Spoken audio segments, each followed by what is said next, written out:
Okay, there we go. We're live. Howdy, everyone. Hope you're all doing well. We have a bunch of outbreaks to go do today. We're gonna start off with game. We are going to start off with this blue outbreak I got right over here. I know if I get this quickly, Roost is probably gonna kill me, but it's Roost. But yeah, hey, different chance, I did. But yeah, so no, we started a little bit late today, but we're gonna probably be doing a bit of a longer one tonight to sort of make up for that. Working on the Greninja video, as well as working on the Shiny Full compilation we've gotten for the last month, which is going pretty well. Other than that, not much different. No, we're gonna have to go for a normal type sandwich with this one. And when we get this, because all I need is I just need one shiny Swablu, because in my Ultra Moon version I have shiny Altaria. Hey Lunala, how you doing? Gonna lurk? Do you want to do some say good? Thank you very much for that. All we need is one of these things today, because I do have shiny Altaria in my Ultra Moon file, so that qualifies as the living dex. Just need one of these things. So we're gonna go with tomato, onion, green pepper, burger, and then 2 things of tofu. I've been going and I've been grinding some Herba Mystica. It seems that spicy Herba Mystica is apparently the most common, because whenever I've done raids, most of the Herba Mystica I get seemingly is spicy ones. The reason why my highest is the salty is that I have specifically not been using salty Herba Mystica when it comes to making sandwiches. So I've been building up a mass stockpile of them, specifically because they are the universal Herba Mystica, and I don't want to like use them willy-nilly. Yeah, freaking heck. This is not an easy stack up. This is certainly gonna be this is a sandwich right here. Like, this is something. Alright, one more tomato.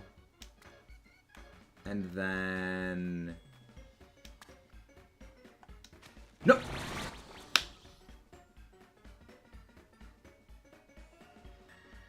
I completely screwed that up. I did not need to put the bun. Good thing that I saved, specifically in case this happens. Yeah, honestly, like, they look... The tofu looks so silly. I thought they looked like bricks of chalk, rather than salt.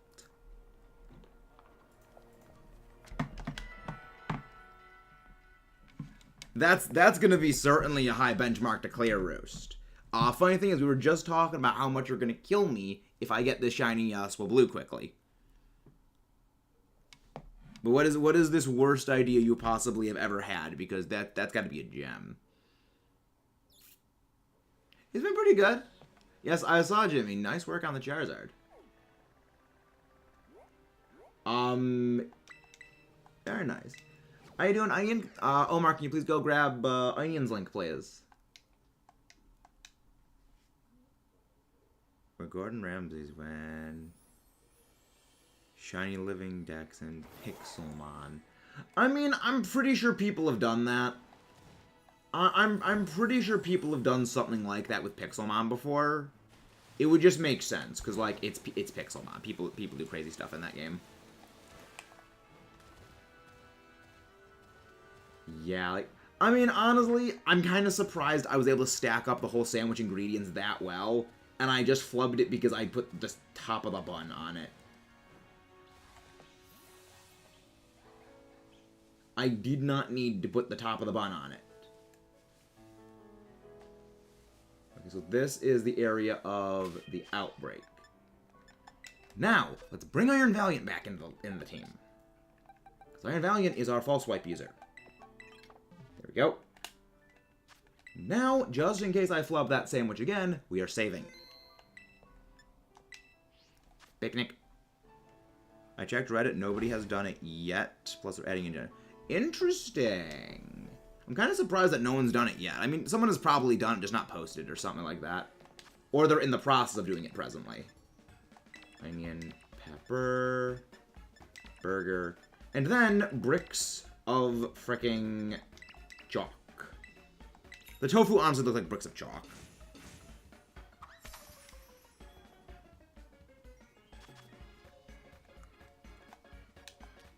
I can see how they would look like bricks of salt, though. I can see that.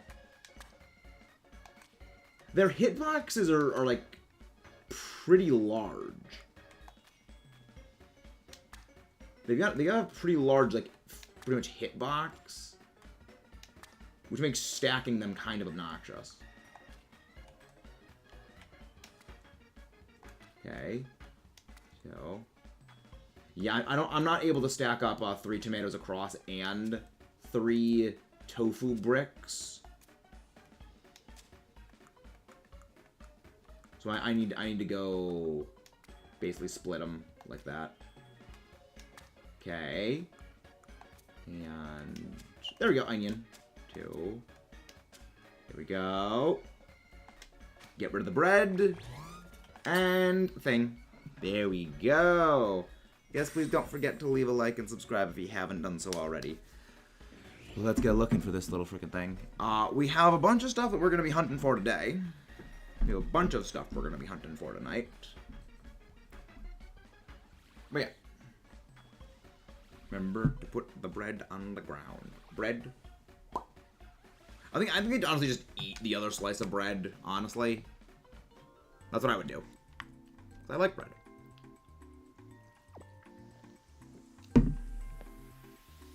It's not a sandwich, that's a battleship. Yeah, fair enough, Omar. Fair enough. I can see it. It's a breadle ship. Sparkle power, encounter power. Title power. There we go. So now, let's get looking for our little Swablu. Our true golden Swablu.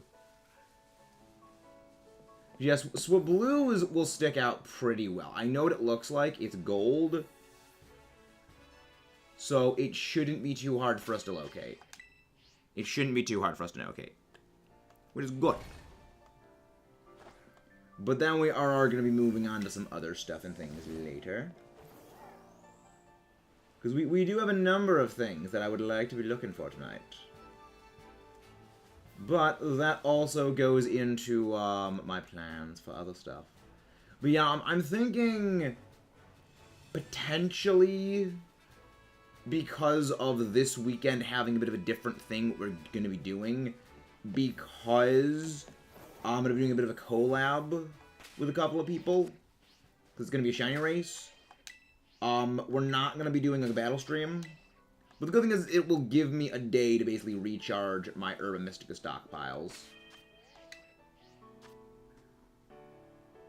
Oh no, PB&J. Oh yeah, right, there is no jelly. There's peanut butter, but there's no jelly, I'm pretty sure. Yeah, because I mean, there's just like, there's a peanut butter sandwich. I mean, you could... oh, no, you can't even make Elvis's peanut butter, jelly, and banana sandwich. Because, yes, Elvis actually would eat those. But, Roost. I wonder if you will bring shiny luck for other people hunting Altaria. As we've noted before. You bring the shiny luck for other people. I mean, just hunt Mudkip via Masuda eggs. Just hunt it via Masuda eggs. Because I remember in Emerald, something about... there was something about, like, your file, when you start the game, it can generate something where it will never be shiny. And, like, periodically, whenever people do, like, starter hunts, I think it's in just Gen 3, they periodically, like, just, okay, make a new game every, like, 50 or so files that they, every 50 or so checks just because of that. So what actually is wrong with Gen... There's no place in the community that you'll be safe from my wrath if you get this, but after saying that. I know, Roost! Okay, but what is it about, like, the Emerald thing where starter resetting is bugged? Because I remember it's something about every couple of every 50 or so files, a lot of people will start a new game because something about it is bugged. What exactly is it? Roost. We already knew there's no place in the community I can hide from anyone. So, all you're gonna do is just add more people to the hunt. And that is pinned comment material, Roost. And that is pinned comment material. Just give me my flying gold chicken nugget. Just give me my gold chicken nugget game. We got Scarlet and Violet, the DLC called Magenta. Yeah, I remember it was something about like frames, like text frame or something like that is wrong with the Gen 3 games, and it's why starter reset hunts are a bit bugged. But I don't remember the exact thing because I've never actually played Gen 3 outside of the randomizer Nuzlocke we did actually probably 3-4 years ago at this point for Fire Red,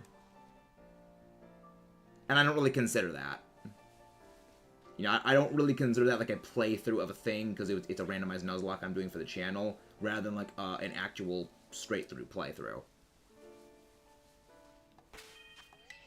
I know a lot of people don't consider, like, randomizer runs, like, a true playthrough, because you're not, like, playing the game, you're playing a modified version of it. But I know some people who do consider it a playthrough, so there's that. But yeah, when am I gonna get this frickin' chicken nugget? I just want my golden chicken nugget. The audio for me. Are you sure? You may want to reset the thing. Is anyone else having audio issues?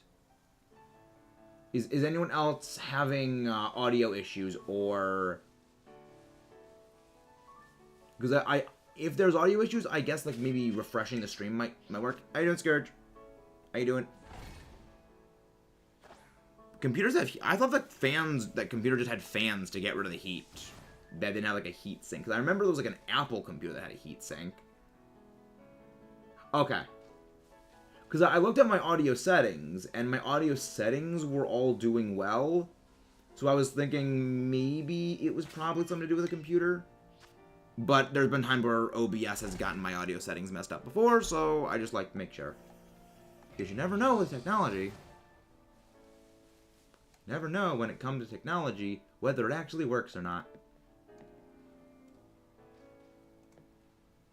Let's get back to looking for this little cloudy bird. Little cloudy bird. Cloudy with a chance of meatballs. Come on, Altaria. Not Altaria, Swablu. Pop up already. I've already got my Altaria in Ultra Moon.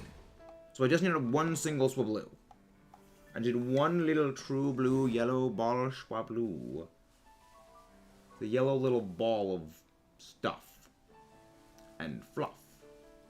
It's a ball of fluff and stuff. If I did... Oh, no, that wasn't the shiny. I just saw, like, the white of the wings. Like, no, it's not shiny. It was disappointment.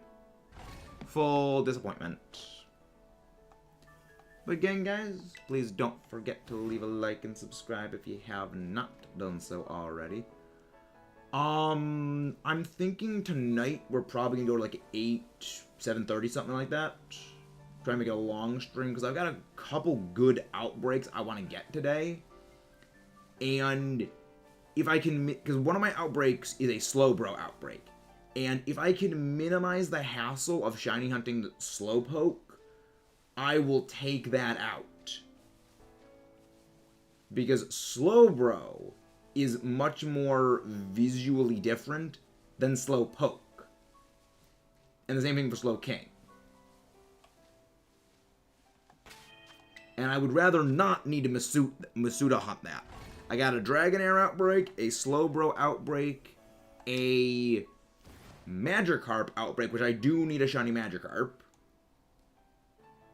Wait, is that... Nope, that's not shiny. I need a Magikarp. I have a Magikarp Outbreak. I have a, of course, you can see a Swablu Outbreak, the Dragonair Outbreak, Slowbro Outbreak, a... There's one other one. There's one other one that I know I have, and I can't remember what it is. Because I know I got 4 Outbreaks ready. Dragonair, Swablu, Dragonair, Swablu, Slowbro. Oh no, Dragonair, Swablu, okay, no. I have a Glalie. I have a Glalie Outbreak. But if we get to the Glalie Outbreak, I will save the Glalie Outbreak for later. If we get to it, I don't think we will get to it, though. I'm just not confident that we will actually get through all of the Outbreaks enough. But then again, we just need 1 Slowbro, we just need 1 Magikarp, and we just need 1 Swablu. And we just need 2 Dragoners. So I guess we only need 5 shinies. Hey, Ahsoka, how you doing? So I guess it wouldn't be impossible for us to need to go to the Glalie Outbreak. Because the other thing is that we are not hatching Cinderace eggs today. I'm pretty much going to put the Cinderace eggs kind of on a hold for a bit. At least until like we start working on the Greninja stuff. Mostly because I just need to get footage of other stuff in game for a lot of for some recording stuff I'm working on. So I am not going to be working on just gathering eggs for a while. I got it because I saw this video. Nice. Yeah, like Slowbro has a quite good shiny. Even though Slowpoke doesn't change all that much, Slowbro's shiny is very good, and Slowking's shiny is also very good. I'm thinking when it comes to Slowking, though, I might want to just do a Masuda hunt for that and use a Trick Room Slowking that is shiny.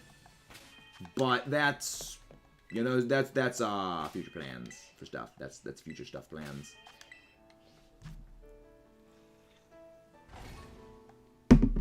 I have many plans for stuff and things in the future. Alright, but right now, all we're doing is hunting for a little cloud. A little fluffo cloud. He's Cloud. He's a little cotton ball. But yeah, I still don't even know how far and like how wide the range of the outbreak extends. But I'm guessing that this is like the furthest extent of the outbreak. Considering we had a Lechonk that just spawned right there. Which means it might actually be faster for me if I go to the furthest extent of the outbreak and then loop around instead of doing a reset. Instead of like resetting with a picnic. I think it might actually be faster to do that. Wait, which one? Do you know what? Yeah, isn't like Shiny Scoville, isn't like more yellow? I'm pretty sure like Shiny Scoville and like goes a bit yellow and like well, not yellow, but like very pale yellow. Cause I know I've seen it before. Cause I didn't use it in a thumbnail, but I saw it while looking for Shiny Capsicid. As in like what the files for Shiny Capsicid. But yeah, it looks pretty neat. I like it. Yeah, like, Scovillain is one of those Pokemon that I feel if they just like... Oh my freaking heck, another freaking shiny Lechonk. Why? I hate this stupid pig. Like, Scovillain is one of those Pokemon where... if its stats were like, if you just lopped off, say, if you just like lopped off, say, 70, like 60, 70 points from Scovillain's either physical attack or special attack, and just put 10 points into like all of its stats to all of its other stats, and then like redistributed that 60 into the others, and then maybe like add on 5 points to both its defenses, Scovillain would be a legit threat. Because like Grass Fire is an amazing typing. It's just Scovillain is gimped by its garbage stat spread. Like, I'm glad Scovillain doesn't have like some absurd super bonkers stat spread that would make it a huge menace, because that isn't a legitimately threatening type combination. It is legitimately a very threatening typing.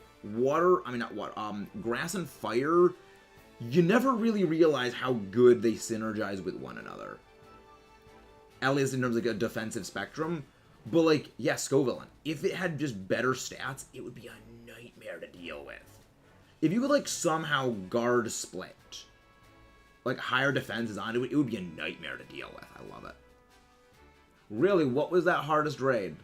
What was the hardest raid? What was it a Terra Dark Foul Play Among Us? Because that's an annoying as heck one.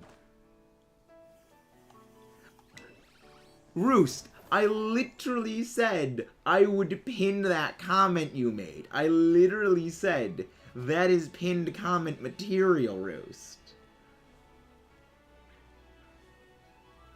I said it was pinned comment material. You should have expected it was going to get pinned. Because that is very much pinned comment material. Shiny Grass Dragonite 6-star. Oof. That sounds like a heck of a raid. How did you beat it? How did you guys finally manage to beat it? Because I know Dragonite will set up Rain Dance. Did you have, like, I mean,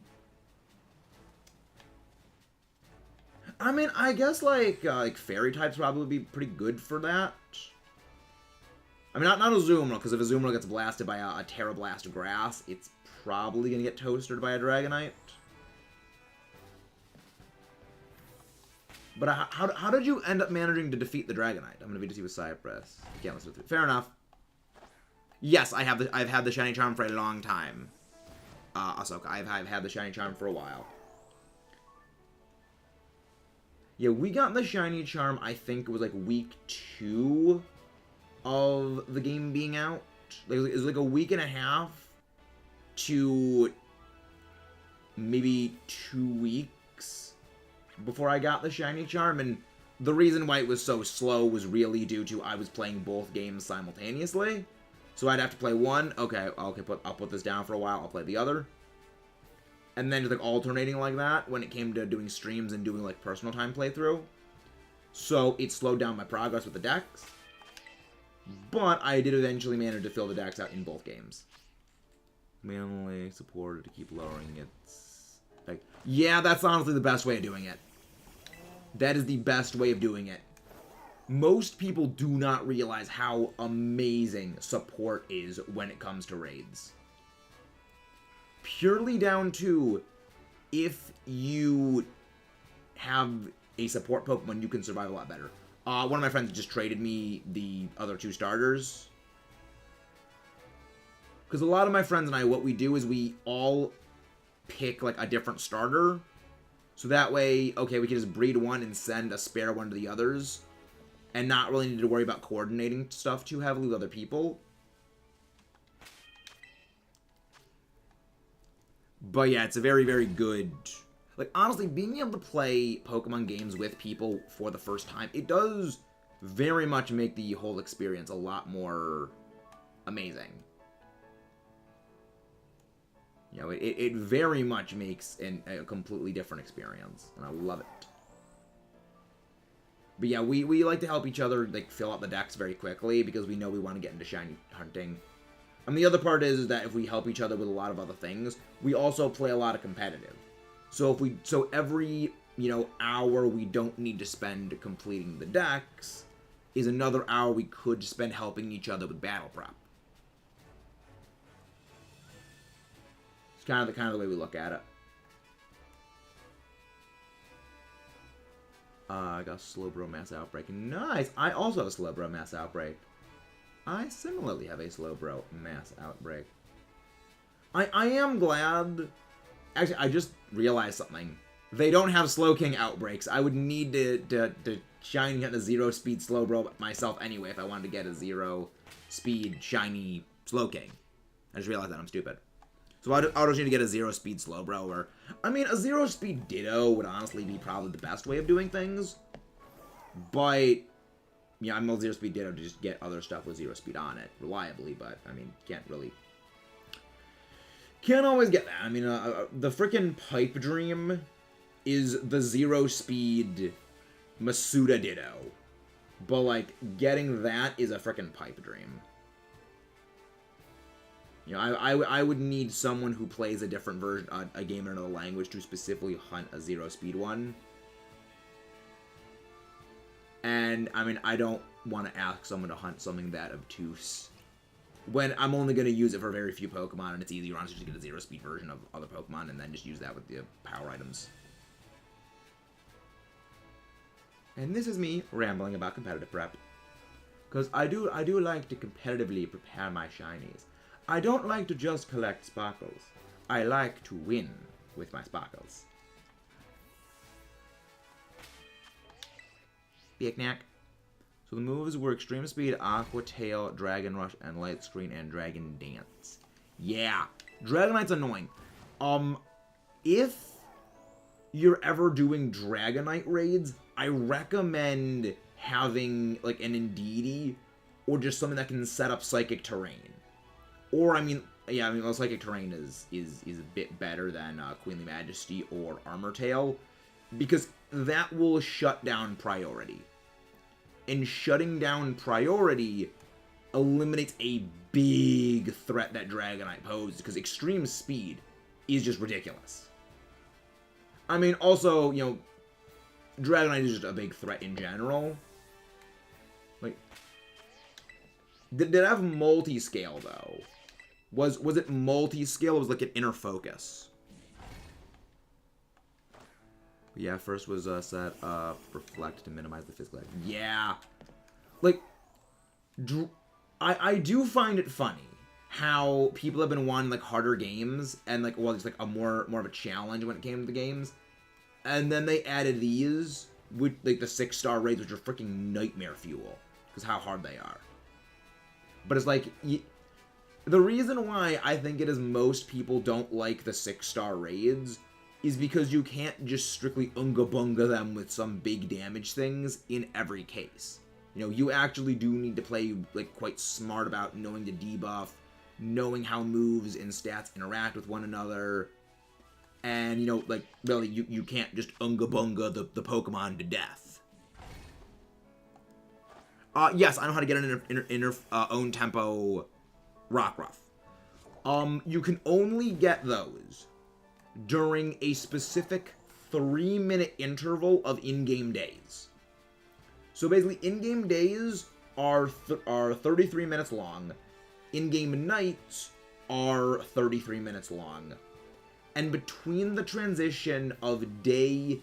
Shiny Swablu!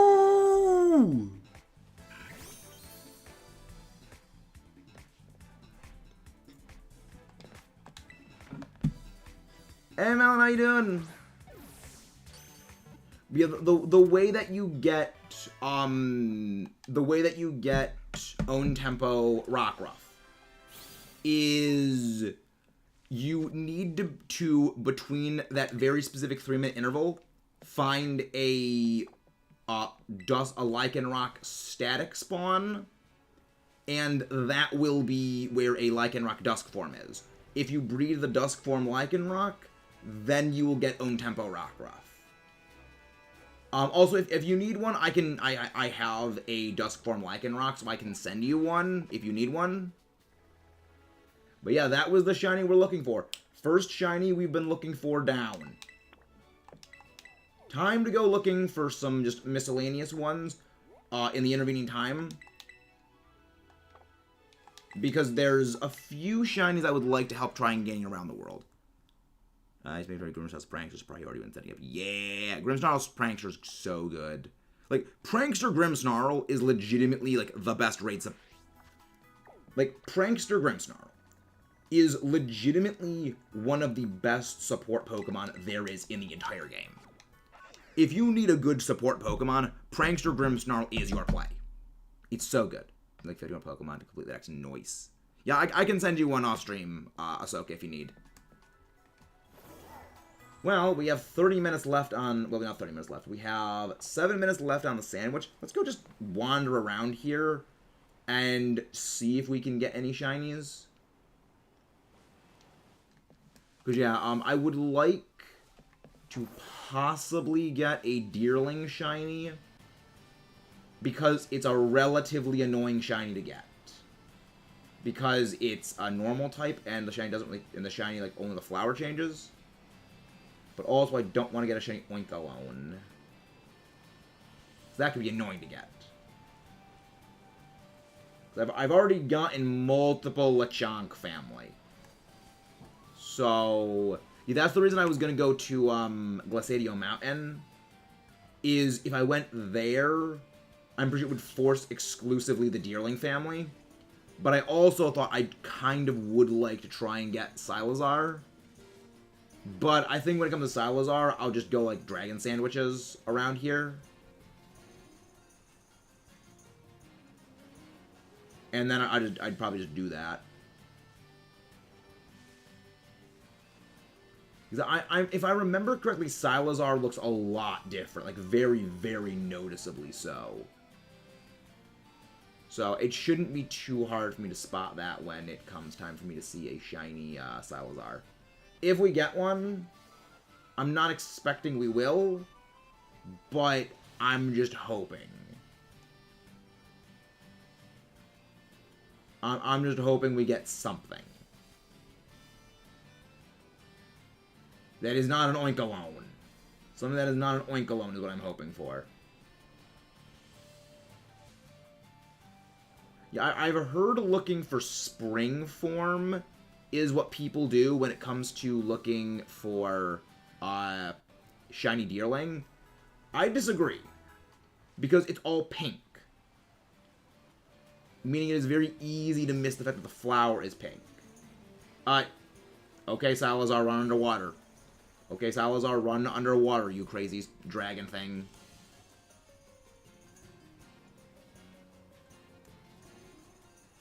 But yeah, I think that we'll be just doing that for a bit. Wait, what am I doing? I can go to Garifai. I can go for Garifai. Or Garifai, or whatever the heck it's called. By like the waste, the Tag Tree Thicket, because that is a normal type. Wait, Earth Ring and Eviolite in this game? Earth Ring and in this game? People have been having a debate if Miraidon... They are. They are legendary Pokemon. They are legendary Pokemon. I'm not sure how that's a debate. They officially are stated as being legendary Pokemon. Interesting. I would have thought that they would need to have their evolutions be obtainable before Eviolite starts to work. But I guess that makes sense. Well, yeah, but there's always been, when it comes to legendaries, there's always been multiples of Pokemon. A number of Pokedex entries for legendary Pokemon do explicitly say that there's multiple of them. I mean, people even said, like, the Ultra Beasts were legendaries, despite there being multiples of them. You're not shiny, are you? Yeah, like, shiny U is pink. Fully pink. Yeah.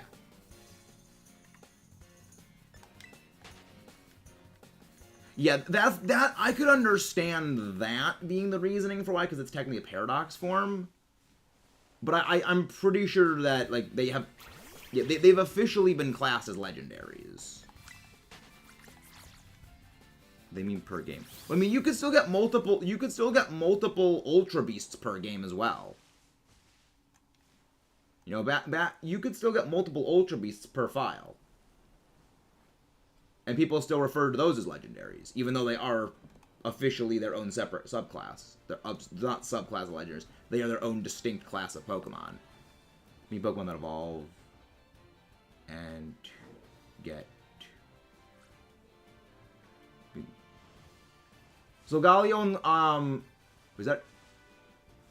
No, you're not shiny. So the Ally type Null. So the Ally and type Null also evolve. Yes, so the Ally and type Null also do evolve. Yeah, they've been really bending what we had for, like, the established rules of legendaries, and I kind of find it funny.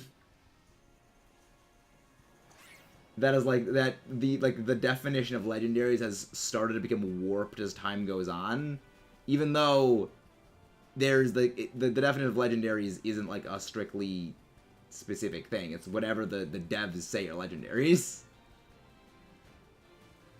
Yeah, legendaries aren't really supposed... Exactly. Yeah, really, legendary just means rare. A legendary really was just supposed to be something that is just rare. Not necessarily, like, you know... I think a lot of it is because, as, like, time's gone on, we've, you know, gotten, like, a lot of these, like, you know, god-level power legendaries. Like, you have, you know, Groudon and Kyogre, which literally control the sea and, like, the earth and, well, the sun. You've got, you know, Dialga and Palkia, literal gods of time and space. Zekrom and Reshiram. And, like, to a degree, the argument can be made of the Kalos legendaries. But I think it's kind of like that mindset has been ingrained in us for a very long time. That, you know, not seeing, like, these, like, god-level legendaries as, like, they're not legendaries themselves, but, like, also they kind of are, because people kind of go back and forth on it. But yet, it's one of those things that I think we're kind of always going to have back and forth on. Which is one of the reasons I always go to, like, the official ruling on things, where officially what legendaries are is really what Game Freak says they are.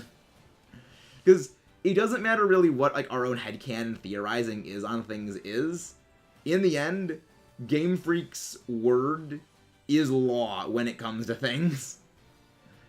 Because, like, they said, like, let's go Eevee, let's go Pikachu. They are mainline games. Whether we agree with that or not, that is what the stance is. They are official games. They are official mainline games, I guess. Old legendary lore with, like, Pokemon, the new legend Pokemon, get new skills for Pokemon eating sandwiches, split the melon. I mean, it isn't really eating sandwiches. It is specifically that, like, they were injured. And it's, like, helping them heal. The sandwiches, like, help them heal. And it helps them, like, get their strength back. I mean, there also was an element of, as it was shown later on in the game, where after you get, like, the full power of the sandwiches, you know, returned to it, it's something psychosomatic as well. It was that the legendary could always have fought. It was just scared. And it didn't want to fight. You know, a good example for, like, what it was is, if you remember from Avengers Infinity War, how, you know, after the Hulk got absolutely demolished by Thanos, the Hulk just didn't want to fight anymore. Because the Hulk was scared. The Hulk got his ass kicked by Thanos. So it just doesn't want to fight anymore. It needed a reason to overcome basically that fear to get back to battling. Even if it was physically okay, mentally it just didn't want to fight.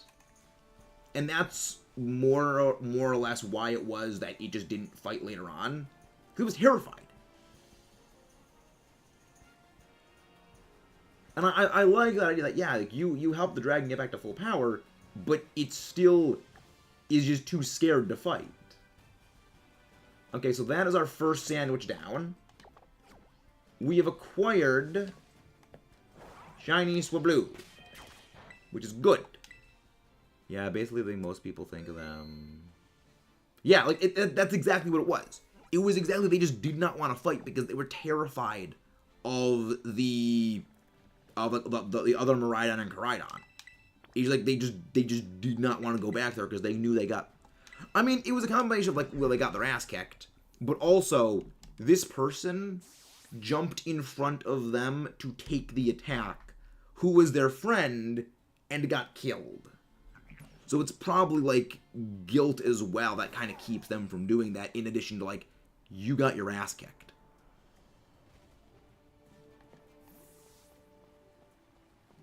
So it's a very like it's a lot of things that go into it, and that's kind of my favorite thing about this game is the closest thing to a bad guy you can say this game has is the other Miraidon or Koraidon, but even then, that's just an animal being territorial.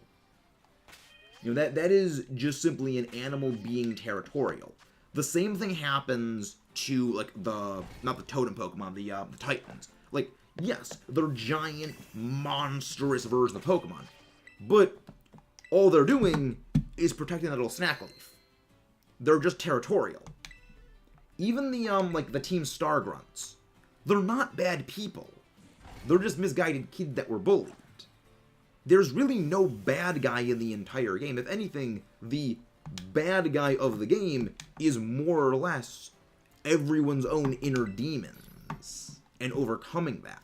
And I really like that. You know, there's no contrived bad guy wants to take over the world or something like that. It's just people overcoming personal hardships, and I like that. That is a much more powerful story, in my opinion, than any world-saving thing.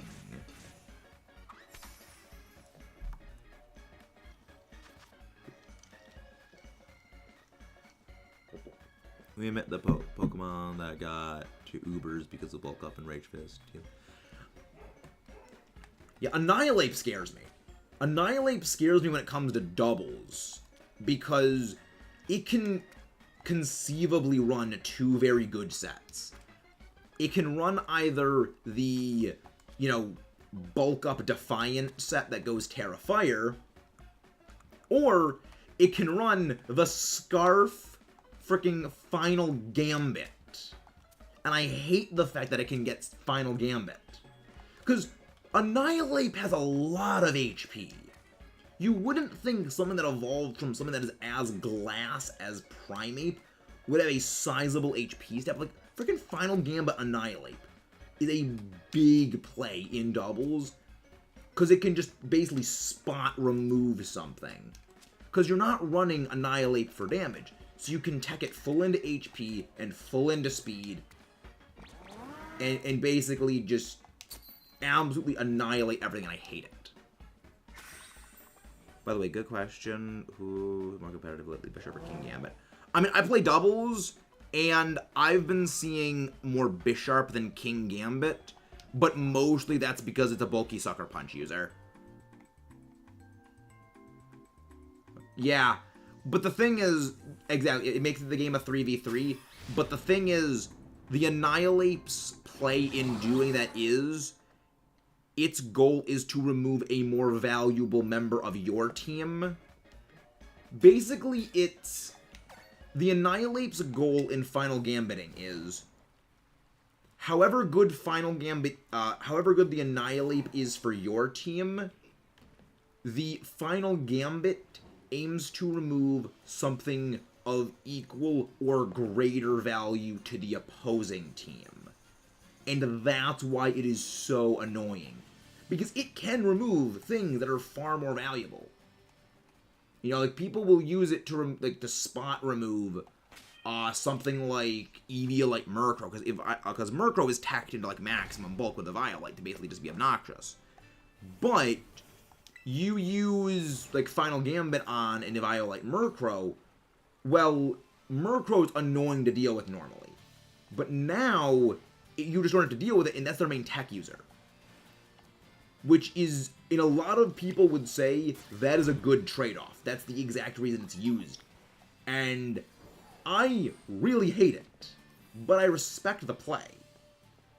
You know, if you are going to make a Final Gambit Annihilate and you're going to make it work, I respect it. I hate it, but I do respect it. But maybe it can be evolved even though it hasn't. The bulk up Rage Fist is terrestrializing Ghost, basically make it threat, so Eviolite. I mean, I don't think with Eviolite it's as terrifying for a regular Primeape, because with Annihilate, what makes it scary is Annihilate actually does have very solid defensive stats and a very solid HP stat. With Primeape, it has a lot lower defenses, and even with Eviolite, it doesn't have the investment in defenses in the same way that something like, say, Murkrow, or, like Murkrow, or, like Dusclops would have the investment in. So it's not as able to take hits, because it still specs into being damaged. The Eviolite does work as a little bit to, like, give it a little bit of extra padding, but it doesn't give it, like, the same level of threat potential that, say, like, other Eviolite users would get out of it.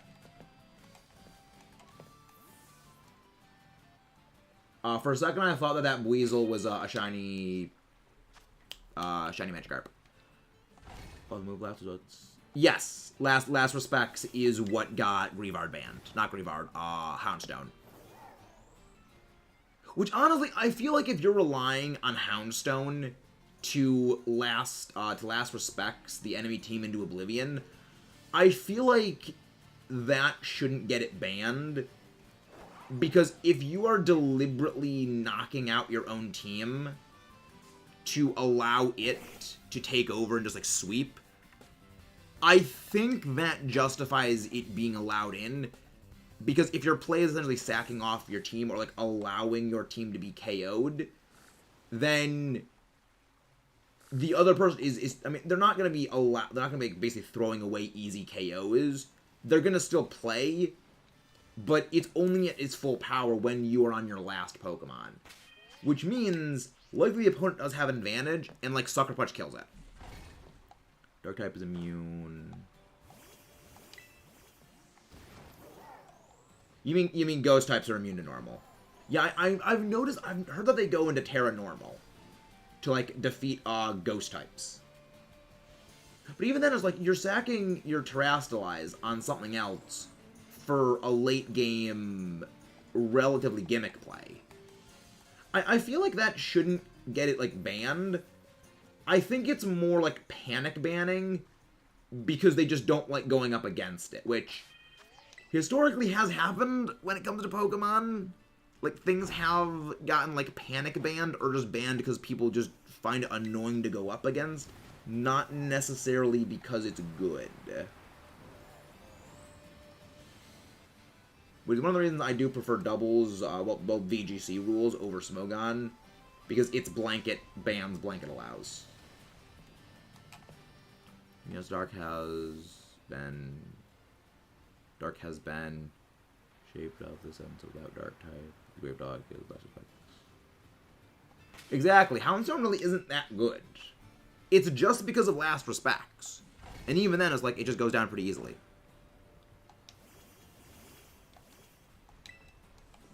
Yeah, I think you were getting Dark and you were getting Ghost confused, Ahsoka. Because Normal is immune to Ghost. And you said Normal is immune to Dark. Or, like, Dark is immune to Normal. So I think you had them backwards.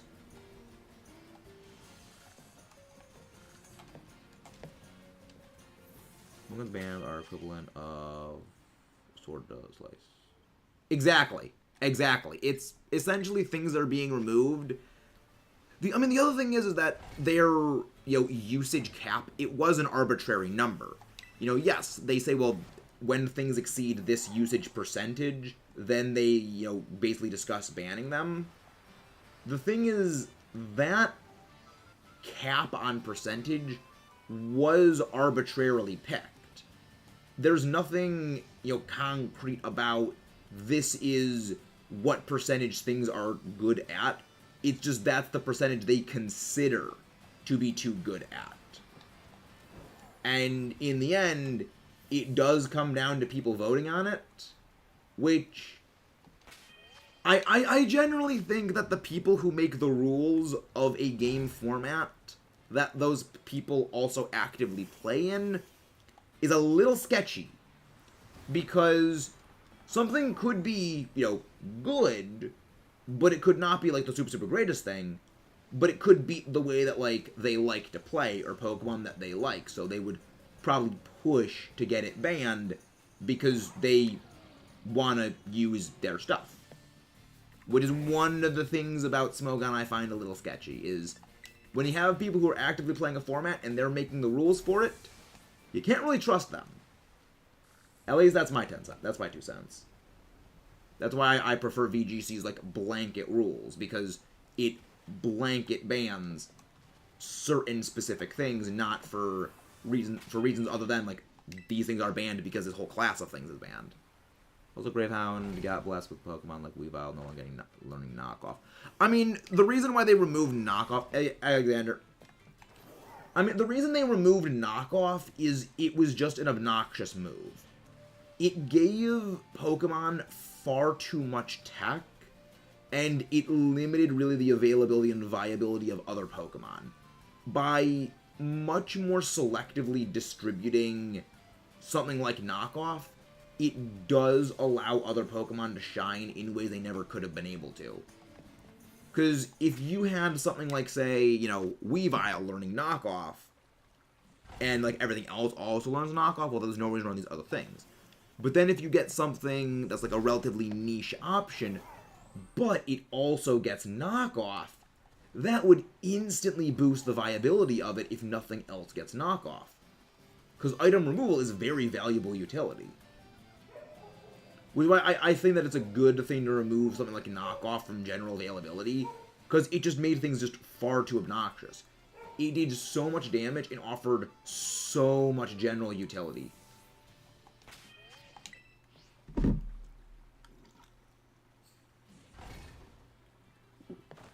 Yeah, I mean, Palafin was a problem because it kind of goes into, like, the intrinsic fundamentals of singles.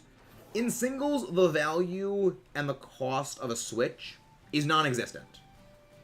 Like, switch outs are the main thing of singles mode, and having something that is reliant on basically switching in and out to activate its power isn't really a big loss. When you can just bop in and out to change its form back and forth. That's why if you look at, like, Palafin in doubles is just the biggest meme ever.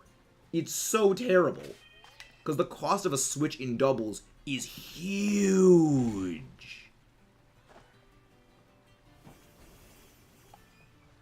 Because turn 1, you're either hard switching out of Palafin into something else, which is extremely predictable and gives your enemy a huge advantage, or you're turn 1 flip turning, which is incredibly predictable, and as long as something like Gastrodon exists, or like Water Absorb Storm Drain, all it does is feed them. Which, I mean, it's one of the reasons why when I say that it is a bit clear that when they are designing the newer gens, and more so like the moves and stats of Pokemon that come out in new gens, they are gearing it more to be for doubles than it is to singles, because you get things like Palafin. Palafin in doubles is a joke, but Palafin in singles is a nightmare. I'm hoping Dark types gets better. I mean, Dark types are very good. Dark types have generally been very good. I think it's just that historically Dark types have been so much better that kind of is... It kind of makes them look worse because they've had such amazing showings in previous gens that comparatively they're not shining as well. Dark types historically, besides Gen 2. Yeah, that's exactly what I'm saying. Dark types historically have been very, very good. It's just that they've had such good showings as of late especially with like Urshifu Dark, that really any step down from that would basically always be viewed as a significant downgrade, just because that was how highly they showed previously.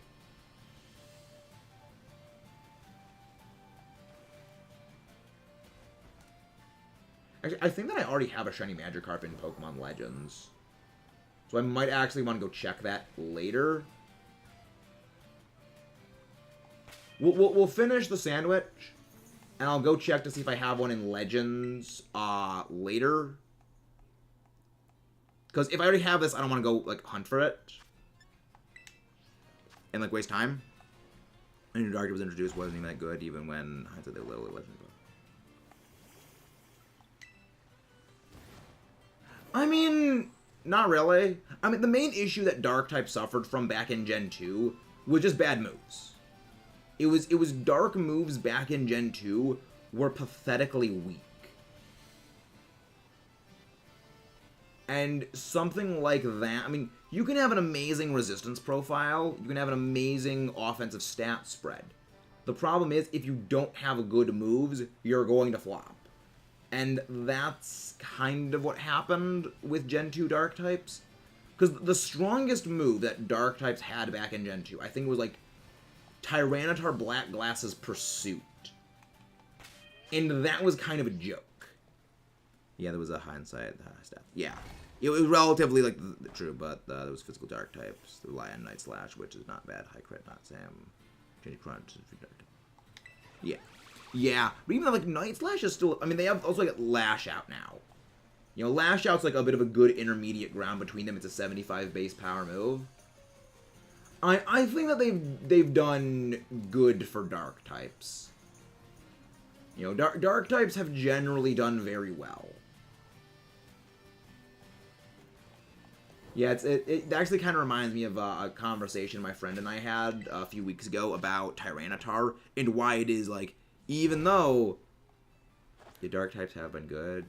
Yeah, it's just that Dark types last gen had such a good showing and they showed super well that any slight downgrade would be viewed as a significant decrease in their overall viability because they were just so good last gen. I think given time, Dark types are going to climb back up and still be just as good as they were before. You know, I think that it's just we gotta wait and see and just let things settle out for a bit. Because there's still a lot of very good Dark types. I guess I'm just hoping we get some Dark that can bring in great Dark. Yeah. I mean, the other thing is that the metagame is still relatively fresh, and Singles is intrinsically a bit flawed when it just comes to the way Singles is. Which also was one of the reasons why Gravedog is kind of crazy. Is that, you know, Singles is very more stall-based, hazard-based, and stuff like Dog can do very, very well when it comes to Singles, but you throw it into doubles, it just flops. It absolutely flops. Because Dark types have just been amazing when it comes to doubles. Because they're immune to Prankster. You know, being immune to Prankster is a huge thing when it comes to doubles. Like, Murkrow is one of the absolute best doubles Pokemon there is. Because it's a Prankster user that can get Tailwind, that gets Quash, that gets, like, all these things. And it's so insane, and I love it. And it's the stupid little crow thing. And then, you know, like, Hydreigon was good. Hydreigon was very good in Series 1. Roaring Moon is super good in this gen, super good in Series 2. But, I mean, that is doubles. That is very doubles.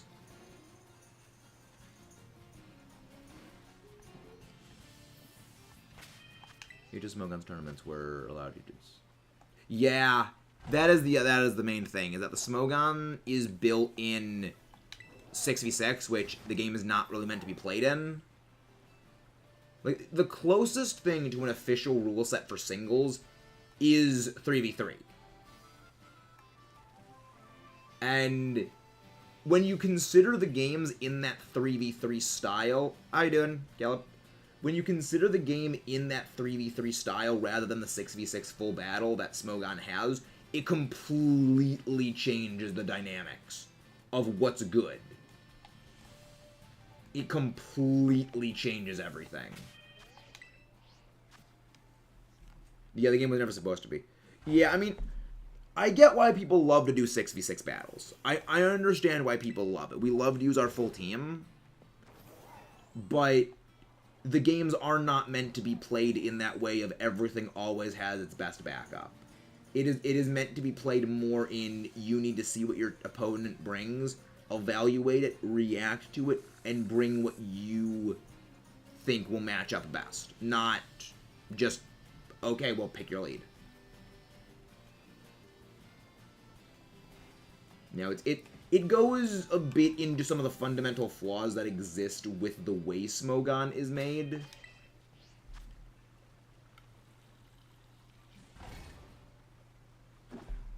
Which is one of the reasons I don't really ever do anything with Smogon, is there are fundamental flaws that exist in their rule structuring, and those fundamental flaws are oftentimes used to justify things being wrong with the series when it's more the rule sets being in the wrong way. It's like, a good way to sort of explain it is you're building a car that is designed to go very fast over long distances, but you're cramming it into a race that is short distance. You know, you're basically building something and then using it for a purpose that it was never really meant to be fit into. Which results in a lot of problems, because it's fundamental issues that go into problems.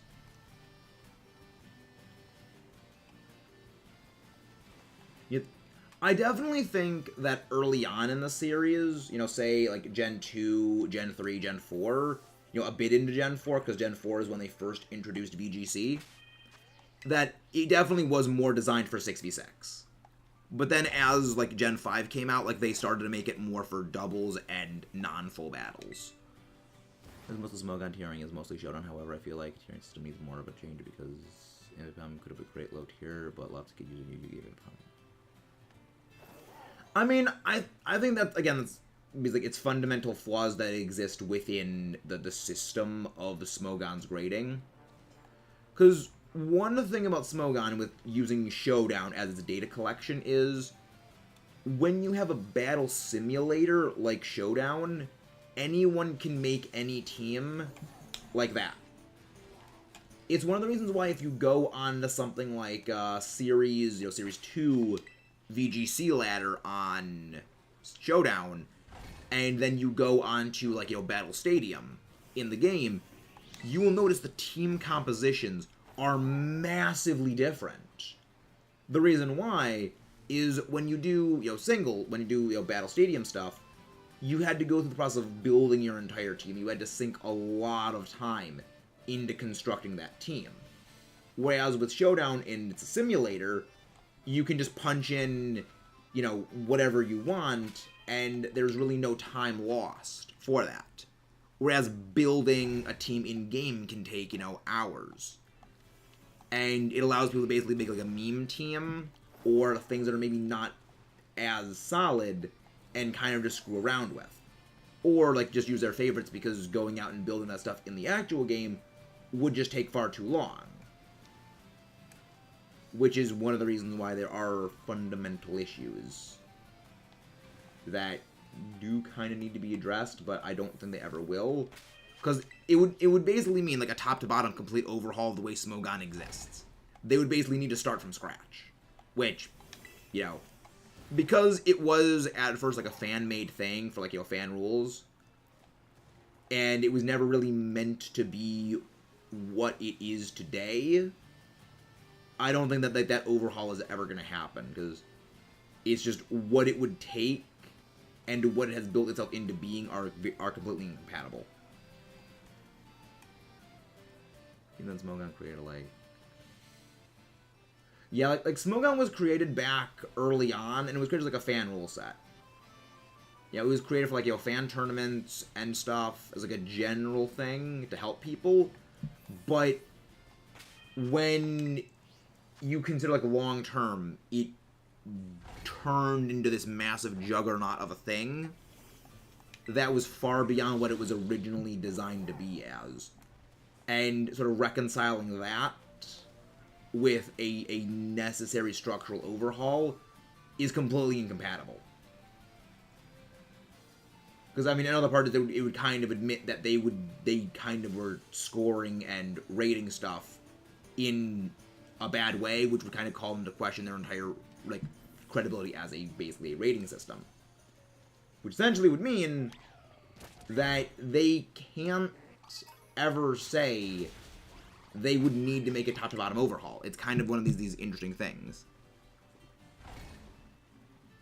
Yeah, it was never meant to be treated as official. But it's just because for a long time it was, like, the biggest singles thing. A lot of people do treat it as being official. And a lot of people, like, actually mistake it as being official. Just because it is so massive.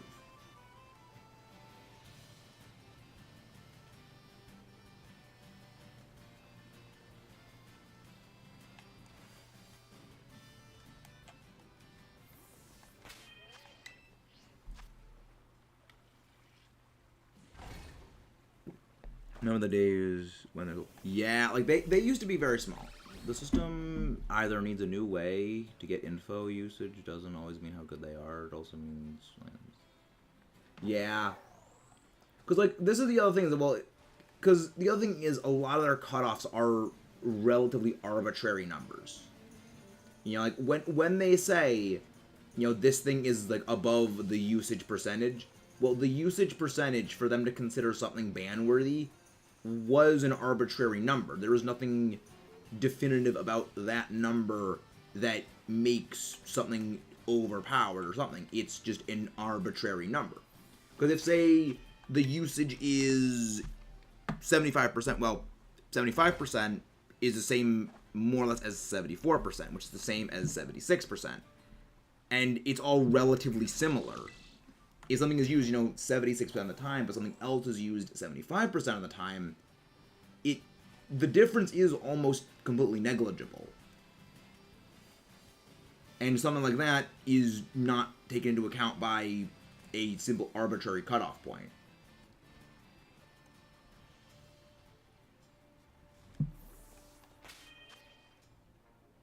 A large amount of the cutoff is only for, like, yeah. But again, that's still an arbitrary number they picked. Another basic, what all the tier names, but I don't get PU. Oh, PU just means it's bad.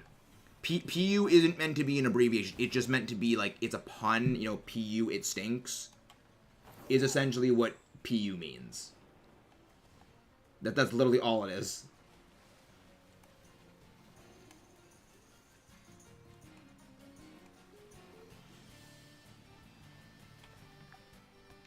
We got 7 minutes on it. But yeah, I'm thinking after this sandwich, I'm going to just go over to the Slowbro outbreak. Because I think I still have a Magikarp Shiny in my Legends. And I don't know if I do, but I just want to check to make sure. Because if I do have one, I don't want to waste any more Herba Mystica on this. Because I wouldn't need it.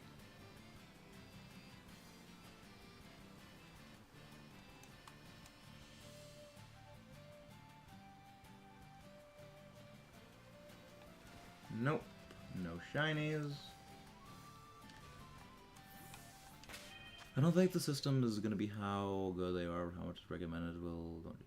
Yeah, I mean, that's one of the reasons I stick to doubles. That's one of the reasons I stick to doubles, because that's the thing I love about Pikalytics, which I go to Pikalytics for, like, all of my VGC statistics, because Pikalytics does its distributions by number of times things are used in, like, official tournaments, or, like, things that are being used online.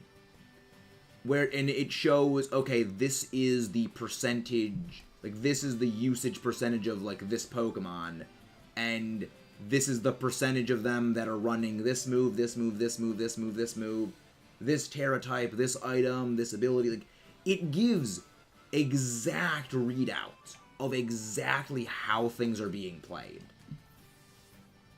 And it's just super informative, and I love it. It gives you all the information. It doesn't just say, here's how you build this thing. It even gives, like, the proportion of, okay, these are the usage percentage values of, like, the EV spreads. It gives so much information, and I love it.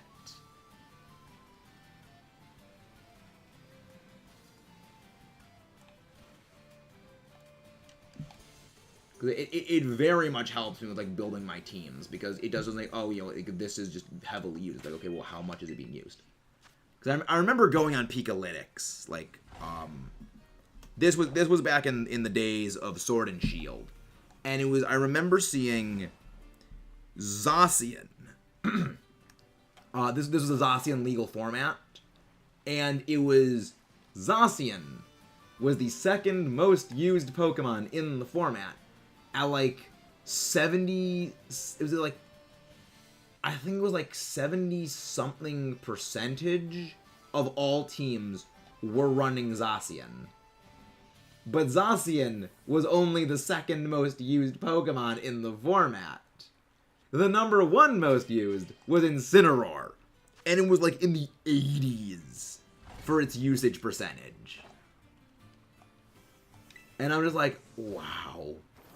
When something, you know something is good when Zacian is allowed and it is more used than Zacian. Like, I love Incineroar. It is my second favorite starter. But, freaking heck, I am glad that thing is not in the game. I do not want to deal with Incineroar destroying doubles again. For the third series of games generation in a row. Hey, George Furman, how you doing, Dragonclaw? Doing very well. Again, guys, if you haven't done so, please don't forget to leave a like and subscribe for more. We are doing a Magikarp outbreak, but this is going to be the only sandwich we run on it, because I'm fairly certain I have a shiny Magikarp in my Legends version. I just don't remember fully. I'll check later. You know, probably sometime later tonight after I finish streaming, just to check to see if I do. But after this, then we're going to move on to a Slowbro outbreak. And if we hit that, got Dragonair. System was a good idea, but not XQ the best. What system do you mean, Melon? Oh, you mean like, oh yeah, the smoking, yeah. I mean, the issue kind of comes in a lot the same way like Pokemon's like usage of single battles for like 99% of the story mode is that it's just after so long of that like legacy of being the way it is, going back and doing the necessary systemic overhaul is just not really feasible. You know, it's just not really feasible to go and overhaul in the necessary way. But I'm doing very well, Dragonclaw. I'm doing very well. We got 2 shinies today so far. A shiny Lechonk that is going into the giveaway bin. And a shiny Swablu, which we needed for the decks. So, very happy.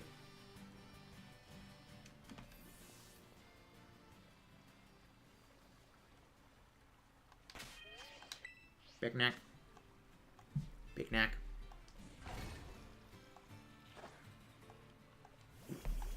Fun picnicking. How much longer we got on the sandwich? It's probably like, what, like 4 minutes? Oh, 2 minutes. Okay, we got even less time than I thought. Okay. I mean, that just means we'll be able to go to the Slowbro encounters sooner. Which I'm okay with, because like these water encounter hunts are definitely slow. Which is why I'm dreading the Dragonair hunt. Because Dragonair is exclusively inside the water, and that is going to be Lag City. That's going to slow the hunt down a lot. I might even do the Dragonair hunt. I might even do the Dragonair hunt next, now that I think about it. Finally got my shiny Rhydon, the chain of the... Wow, Dragon Claw, that's insane. That is a very long chain. Power to you, man, for doing that, though. Power freaking to you.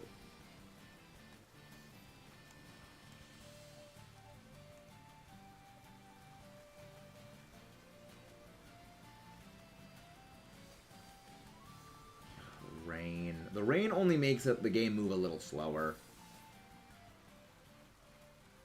The rain is definitely not helping us speed up through these things. Yeah, I have thought about going back and doing like a Let's Go. Like working on like the living decks in Let's Go. But never really got around to it fully.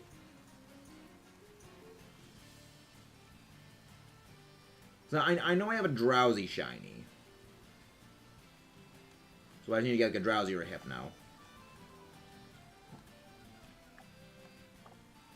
And I mean, I'm going to be evolving one or not evolving one, depending on how it goes. And with that, Outbreak is done. Me for giving up my 5,000 chain of shiny ran female because it was time for me to sleep and I hated it when it happened. I mean, you could just put the game into sleep mode and it preserves your chain. You don't need to shut the game system off. Because if you just put the thing into sleep mode, it will preserve your chain. Psyduck, which I refuse to evolve, is now level 81, and I'm only at the 4th gym. That is dedication right there. That is dedication right there.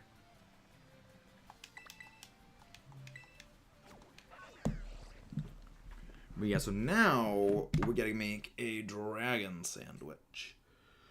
Because I've made the decision to just decide to go hunting for the Dragonair now.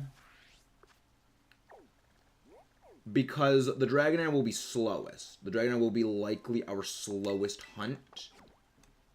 And I would prefer to get it soon. Rather than later. Didn't know at the time after I found it was like, oh, no more run. Yeah, I mean, sometimes there's just things like that where you just gotta have the one instance of a thing happening. Sometimes that's just how things go. You gotta have that mistake happen to learn. The good thing is that Dragonair's shiny is gonna be very easily visible. It's a freaking cotton candy noodle. It's gonna be very visible for us. I'm still undecided on that when it comes to Tatsugiri, because I already have a Tatsugiri. I definitely would like to go for all of them, but I'm still, like, trying to figure out, like, all the particulars for my eventual Tatsugiri hunt. Like, if I ever do want to resume it, because I feel like if, at that point, I would like to Masuda hunt Tatsugiri. For the other ones, if it will always breed down the form. No, not cherry tomatoes. Oh, I'm out of tomatoes then. Okay, I am out of tomatoes. I just noticed that, so I need to go and grab something at the Aqualesia supermarket for some tomatoes. If they sell those. I mean, Deli Grizio probably has them as well. But yeah, we're just gotta figure out stuff. But other than that, we got the Greninja video we're gonna be working on tonight, finishing that. The Greninja video will be finished by tonight. So that will probably be going up tomorrow or on Saturday. Gonna mix on Magnezone on competitive. I love Magnezone, but I feel like Magnezone is in a tier because it doesn't belong because it doesn't get... Yeah, I'm not the biggest Greninja guy. We were over this yesterday, and I'm not the biggest Greninja guy in the world. But yeah, it's about Battle Bond Greninja, and why Battle Bond Greninja is absolutely broken. And why it will completely break everything. Because it is absurd. Like, the removal of Ash Greninja was honestly the biggest boon to Greninja ever. And that honestly doesn't even sound real. That removal of Ash Greninja and the change to Battle Bond benefited it. Because it's kind of absurd what the removal of Ash Greninja actually did for how Battle Bond operates.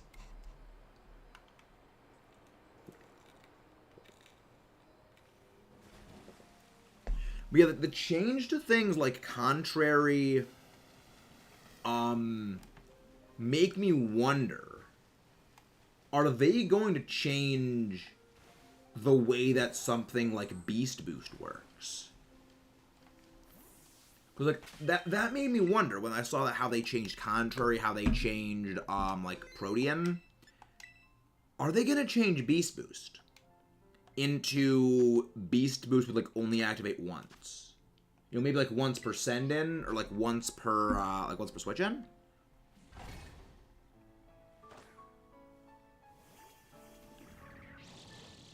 I'm kind of glad Ash is leaving the anime. Like, I'm kind of glad that Ash is leaving, because like for me, I like to follow like I call it the Yu-Gi-Oh philosophy when it comes to protagonists, where if you have the same protagonist like time and time again appearing in a series where they don't really, I guess, like finish their story, it gets a bit tiresome. Like, that's why I like Yu-Gi-Oh, where every Yu-Gi-Oh protagonist, their character story is finalized in the end. You know, you see like the full conclusion to their arc, and I like seeing that conclusion of their story. But with Ash, it was just he kept losing. He won the Orange Islands, and he won Alola, but like other than that, it's just very disheartening. Like, okay, you follow him, and then he just gets completely trashed. You follow him, he gets completely trashed, and just happening over and over and over again. And I think him leaving the anime is good, because the longer it went on, the harder it would be for them to have Ash eventually leave. I honestly think that having him leave in Gen 8 was a big mistake, and if they wanted to do that, they should have done it sooner. Ash will be in the anime. I mean, I feel like he might be on like a cameos in like a poster or something like that, or maybe like he will be the end boss of the anime, like the next season of it. But I don't think we're gonna get Ash as like he's gonna have any involvement in it. He's just gonna be like a background cameo. Reality's gone, so that they took Ash Greninja away instead of nerfing it, so we could still have Ash. Well, the thing is, Ash Greninja is fundamentally a Mega Evolution. Fundamentally, it is a Mega Evolution, in the same way that something like Ultra Necrozma was very similar to that. And with Megas, for the time, at least, being removed, it wouldn't make sense to keep Battle Bond Ash Greninja as functionally a Mega Evolution when none of the others exist. You know, it doesn't really make sense to basically keep one Mega Evolution when the others are gone. In the same way that it wouldn't make sense to keep, like, Primal Groudon and Primal Kyogre when, like, Mega Rayquaza's gone. When it was specifically designed with basically being in competition with those in mind for its complete origin. So it makes sense that it was removed, at least for the time being. We may see it return someday. Plus, it also is like a large degree of like nostalgia talking when it comes to things like that.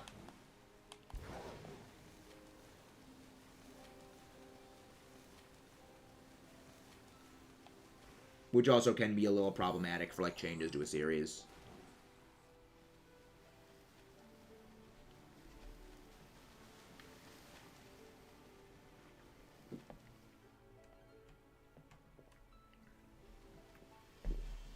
Yeah, if we find a Tatsugiri, I'm not really going to be able to see it as a shiny. Unless it's like the white one, because that sticks out. Because I know one of them with the stripes on the back are a much darker brown. I know The others is like one's white.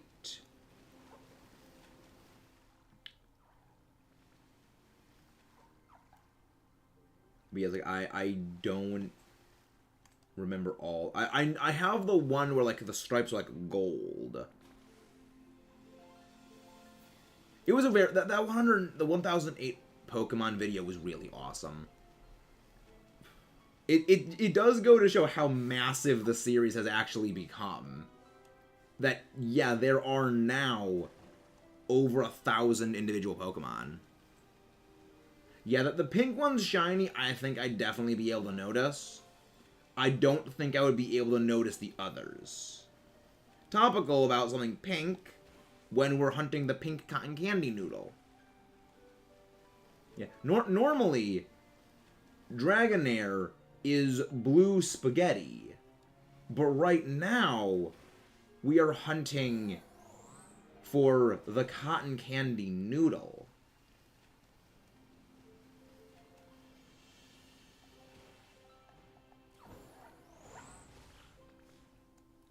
I love Tatsugiri. Like, I am legitimately happy that this little sushi platter is good competitively. Because it's not often the silly ones are what is good competitively. Like, the TV tropes page of Beware the Silly Ones is definitely truthful when it comes to this gen, and I love it. It's like, I love the silly stuff. Like, I generally like when just silly nonsense can be funny, because it's just more fun, it's more amusing to watch. You know, it's not as fun when you're playing the thing, it's like, oh yeah, my thing has, like, functionally a 263 base attack stat with guts, and then boosted by, you know, some auxiliary bonus effect that I have. No, I just like silly little fish. I just like it when the silly little fish punches things. Because it's funny. Because it is a funny little fish. I like funny little fish. Smash Bros. 3DS, I mean. Entertain. I don't really let nostalgia buy me. I just really like Dash Greninja and Greninja. Can't blame me, but not this time. I feel like Greninja was interesting. Yeah, that's one of the reasons why, like, in preparation for playing BDSP, I made myself replay original Diamond and Pearl.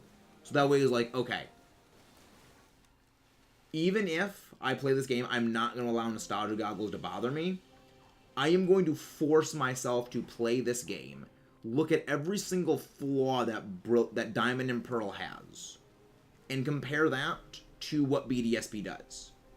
Like, if I even have the slightest hint of thinking I may have nostalgia for something, I will go out of my way to actively destroy that nostalgia.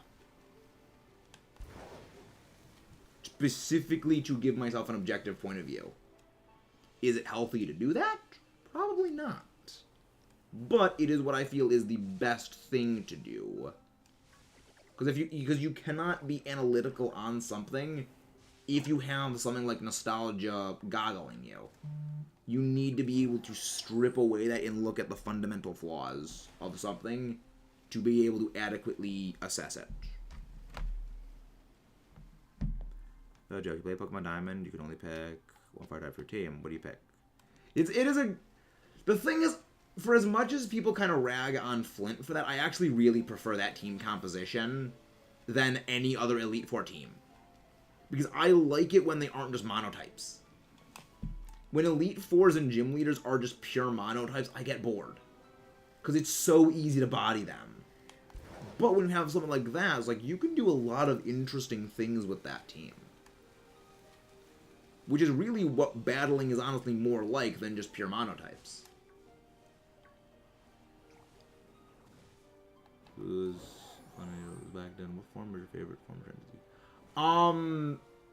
I actually don't really know. but I have the one that has like the little golden stripes on the back. So I would say probably that one just because that's the only one I have a shiny of. I guess the white one I like too because like it reminds me of rice. And rice, for those who don't know, is legitimately my favorite side to have with dinner. Like I have a massive weakness when it comes to rice. So anything that reminds me of it, I kind of like. Which makes sense because it's sushi. Like, the fact that it's sushi makes sense.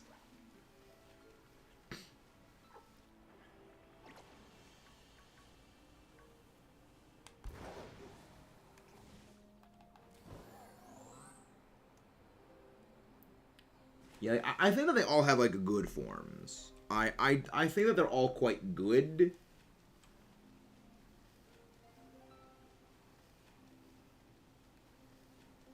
Come on, game. Just give me my shiny. Give me my shiny Dragonair. If we go out here, that will despawn all of them, which will allow me to circle back in, respawn a whole bunch. Let's give it a sec to just settle and everything spawn in.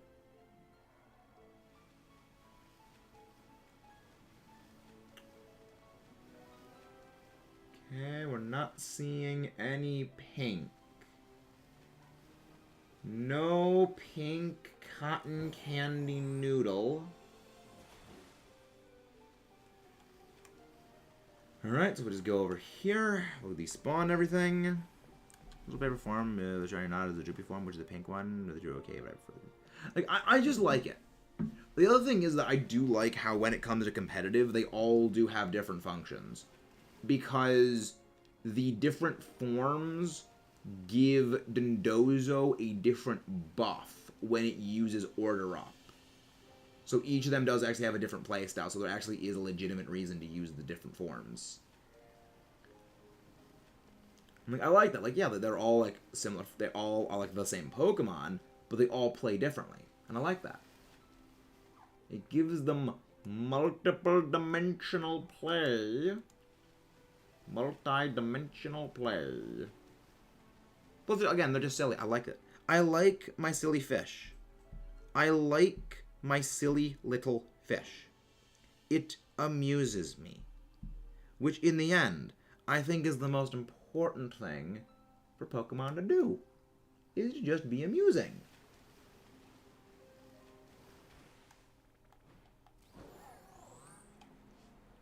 Okay. But I would like to get a shiny soon. Even if it is a phase. Even if it is like a phase on Goomy. Because I do know that I need Goomy. I need more shinies of the Goomy family. I still need like...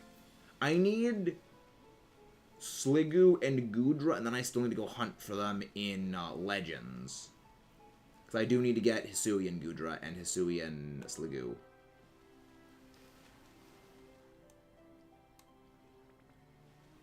That is not going to be fun.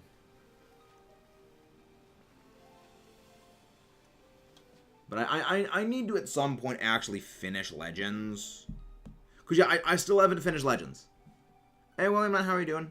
We're hunting Dragonair right now. We're hunting Dragonair at the present moment. Yeah, I still haven't finished Legends. Main reason for that is just, I think I've mentioned before about the fiasco that was the day I lost about 10 hours of Dex progress, and that honestly just super soured me on that game. I recognize I need to go play it at some point to finish it, to shiny hunt the stuff in it, but it did very much sour me for a while. Yeah, I remember a while ago when I was looking for my Sword and Shield version. I was looking for it. Yeah. 10 hours of Dex progress immediately lost because the game closed for some reason. I don't know if the game crashed or what.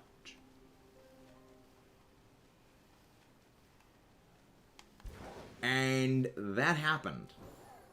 And that curb stomped my enthusiasm for that game. Because it was already a game I was, like, lukewarm on. You know, I wasn't, like, I was never a super big fan of Legends as it was.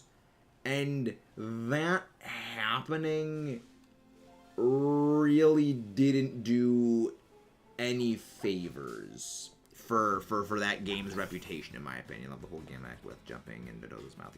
Yeah, I love Tatsugiri. It's just so silly. Again, beware the silly ones. Beware the silly ones. Because you got Tatsugiri, you got Goldengo. They're just silly, and I love them. And then, you know, the Skeletors that has, you know, frickin' silly little Fuecoco evolves into a thing with Torch Song that also freaking has Unaware, so your stat boosts do not bother it. I fricking love it. This was very much the game of beware the silly ones. Oh, nice. Chess is fun. I enjoy chess. Come on. You're not shiny, are you? No, you're not. Yeah, it's the one that is like the orange, the shiny that is like the orange body but the brown stripes on the back. That one is hard to identify. That one is hard to identify. Because it looks very similar to the normal. Or, I mean, maybe not to the normal, but like to one of the other forms.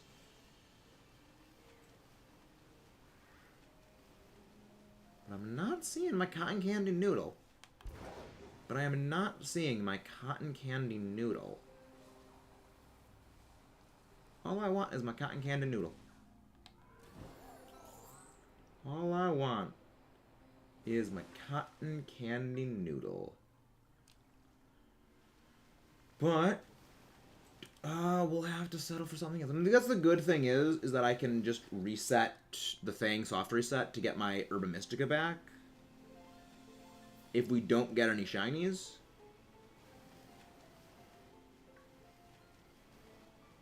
But it is just mildly annoying.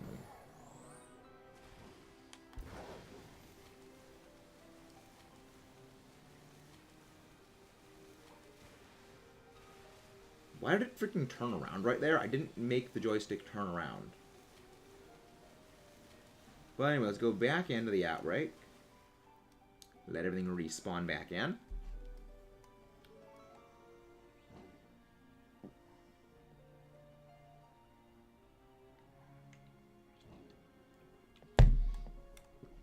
Nope.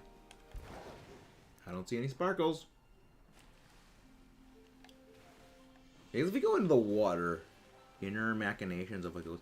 Exactly. Fuecoco's mind is just apple. Fuecoco's mind is just apple. He just wants to snack.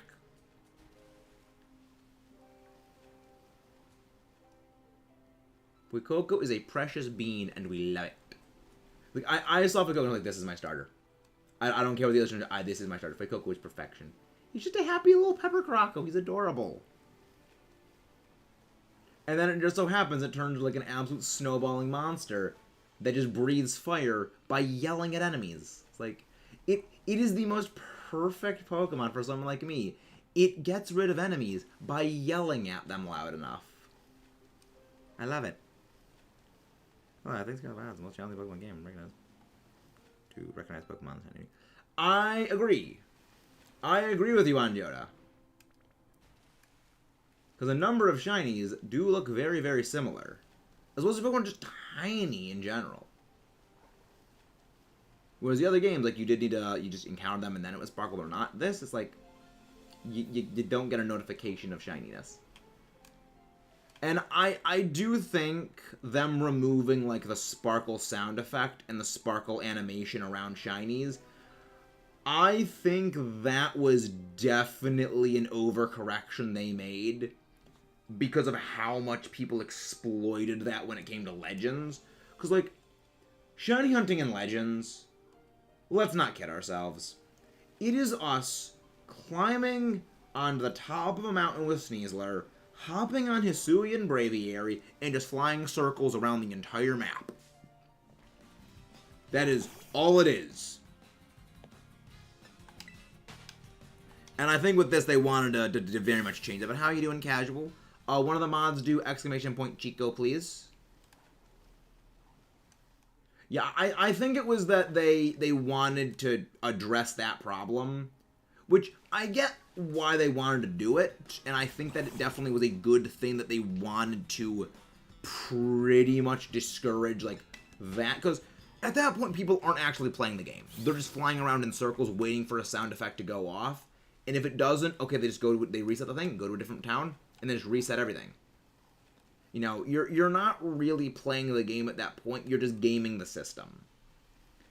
And it was definitely a pretty bad exploit, and I think that it was a good thing to remove the ability to abuse that system, but I think that removing the sparkles was a bad idea. Especially because this game does have dynamic lighting. You know, this game does have dynamic lighting, and that can make some Pokemon that have a very similar look to their shiny look the same. Or make a non-shiny look shiny, make a shiny look like a non-shiny, and then you just don't see it. So, I think that removing the sparkles was a bit excessive, but I'd be lying to say that I don't understand why they did it, and don't, to a degree, agree with it.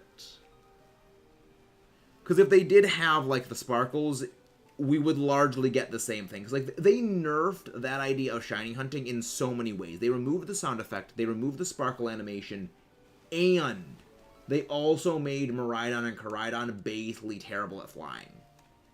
So you can't just keep circling areas forever. So, like, they nerfed every single part of that thing. And I think it was a good idea, but, like, they just went way too far on it.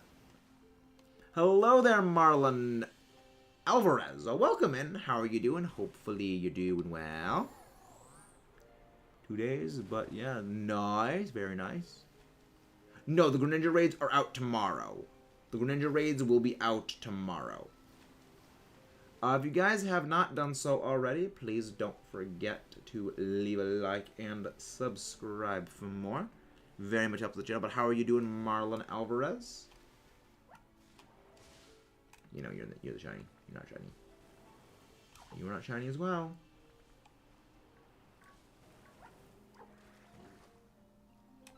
Not Sparkle. Give me my freaking cotton candy noodle thingy. Give me my shiny blue spaghetti. I require blue spaghetti. I require the blue spaghetti. Give me the blue spaghetti. Well, the blue spaghetti that is shiny, so the pink cotton candy. You know, halfway, we're a little over halfway done. We are presently hunting for shiny Dragonair. That is what we are doing. We are shiny hunting it. But other than that, we're just like shiny hunting stuff in general. Here in Lake Casoroya that are dragon types. We got a dragon sandwich running. We're working on a living shiny dex. I know Tatsugiri has 3 different shinies. I know it does. But I know what most of, like, I know the differences between them. I know one is white.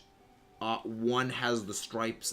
One turns, like, very similar to this one, but has, like, a bunch of little tiny, like, brown, goldish stripes on it. And then the other one, like, the back turns, like, a much more dark brown. So I'm somewhat able to recognize them, but you do need to look very, very close for them.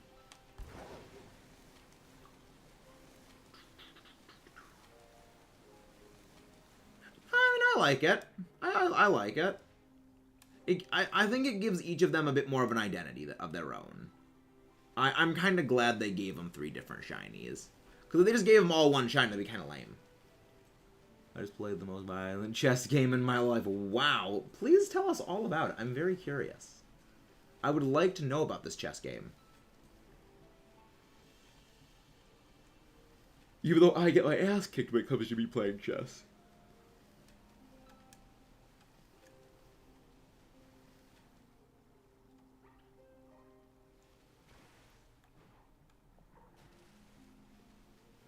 Do do do do do do do do.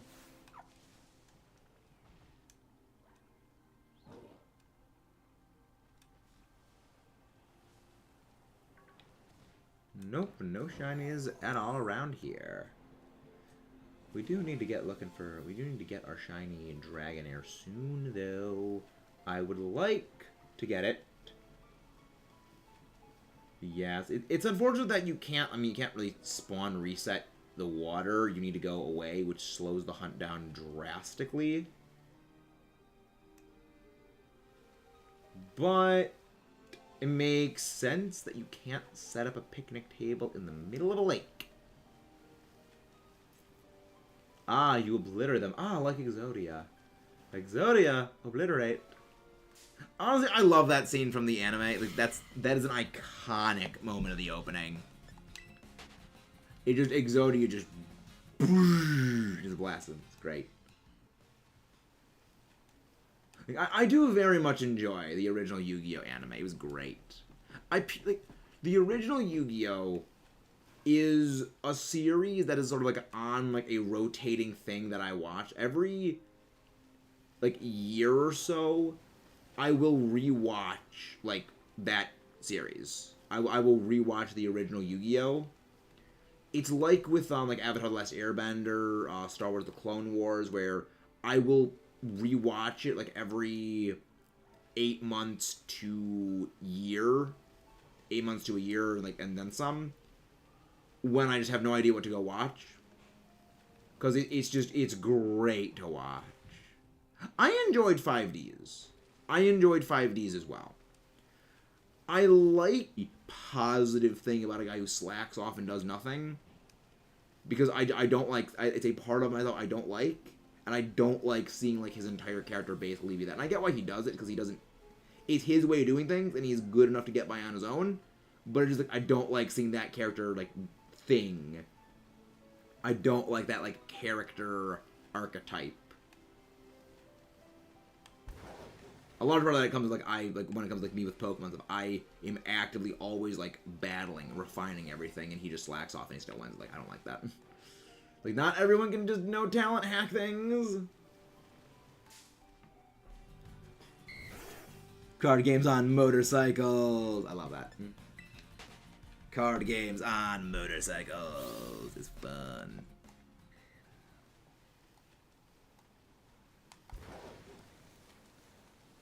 A few bad moves, and you can.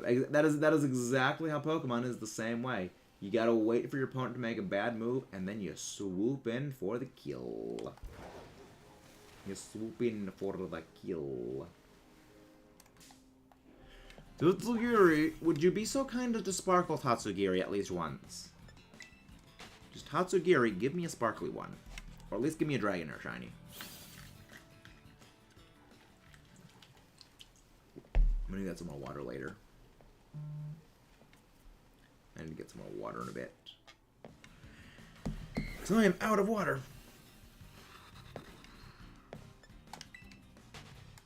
But yeah, I mean, I had a feeling this was going to be a bit of a slow hunt. I had a feeling this was going to be a very slow hunt, just because the in-the-water hunts are generally very slow. But I didn't think it would be this bad. Nope. Alright, let's wait for my spire.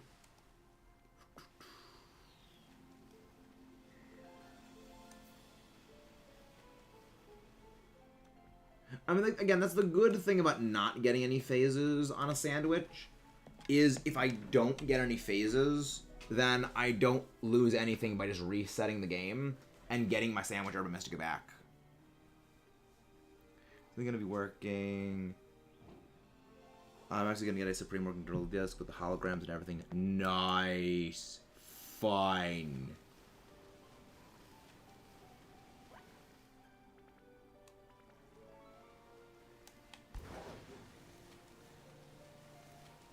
Yeah, but we're not fishing, though, is the thing, Joda. We're looking for dragons. We're not looking for fish. We're looking for dragons. I also never had the patience for fishing. I never had the patience for fishing.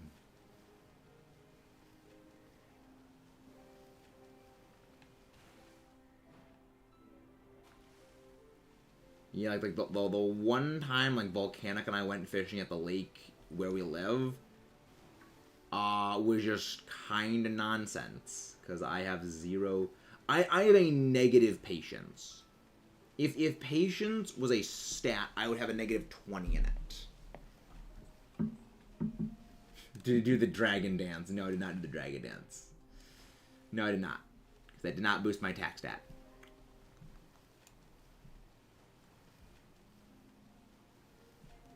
Yeah,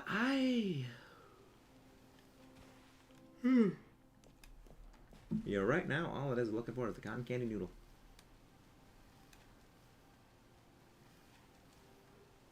I do hope we at least get something here in Lake Castleroya.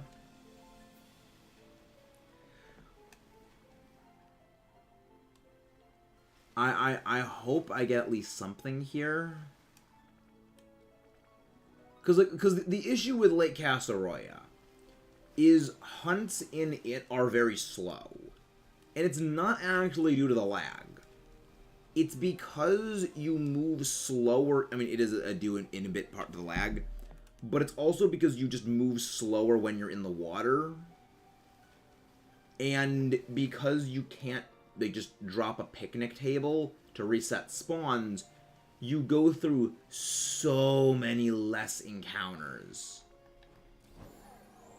So you get like maybe half the encounters you get normally by like outbreak resetting in like Lake Castle, I mean like in water areas in general. And it just makes it grind to a halt. Which is not fun for our hero.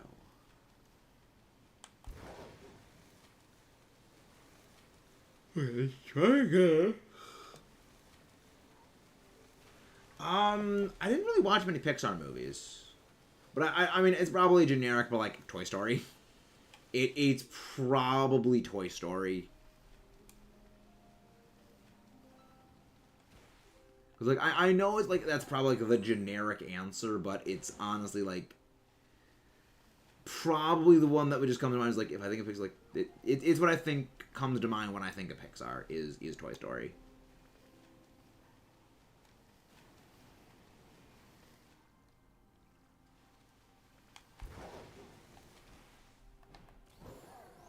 Cars 2, oh wait, that doesn't exist.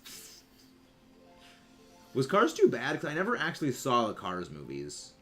Was it bad? Can you explain, Chikorita? Slow and Veloozas in the lake are more annoying than Zoom Escape. Yep. Like, honestly, I didn't think they would ever make anything more annoying than, freaking Sharpedo. Because, I mean, even then, Sharpedo wasn't that bad. Like, all things considered, Sharpedo wasn't that bad when it came to the Isle of Armor. It was very easy to just dodge out of the way of them, because if they got close enough, you just sharply dodge to the left or dodge to the right, they would shoot right past you. And they just go away. Whereas with, like, the Veluza, you need to keep jumping like an absolute jackass to avoid them. And then with the slowdown that the water causes, you can't really do that, you know, as consistently. Which is a bit of a problem. And then the Rev-a-Vroomer is worse. And then the Rev-a-Vroomer is just obnoxious.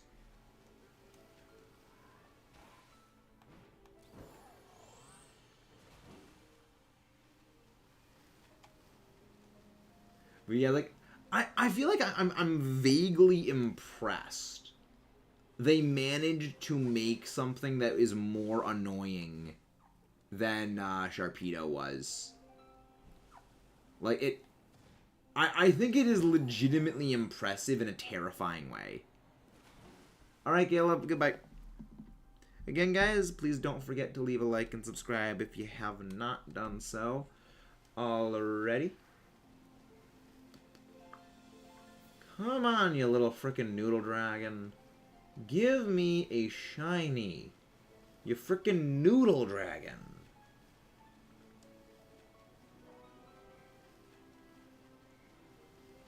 You freaking annoying... Wait, is that it? Noodle dragon! Finally! And it's Dratini. And it is Dratini when we are doing Ender Dagonair Outbreak. Let's freaking go. We got our freaking noodle cotton candy dragon. We got our freaking cotton candy noodle dragon.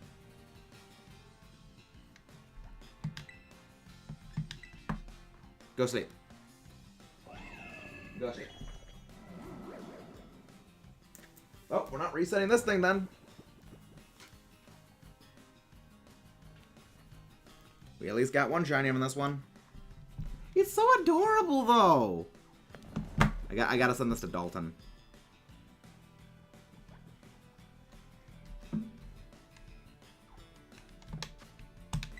I gotta send this to Dalton.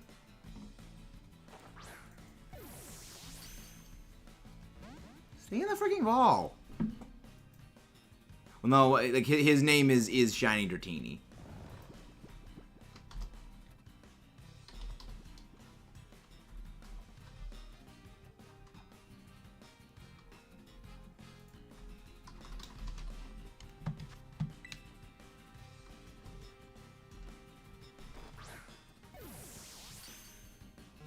There we go. Get in the freaking ball, little noodle drop.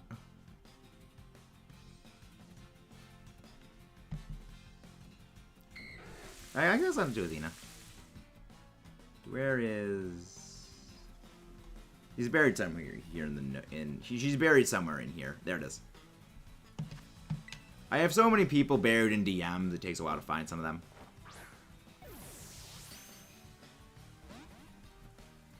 Oh my gosh, yes. Yes. Landon is naming his shiny Zoroark Orochimaru. I love it. I mean, I don't want to, like, risk something about, yeah. Bring back Butterfree. Bring back Butterfree. Poor Butterfree.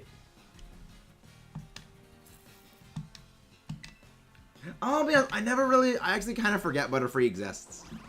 Like, I forget about Ash's Butterfree.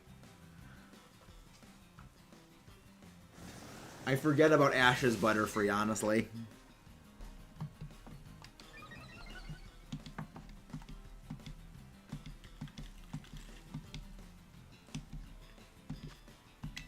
I said Ash's Butterfree, not Butterfree as a whole. Specifically Ash's Butterfree.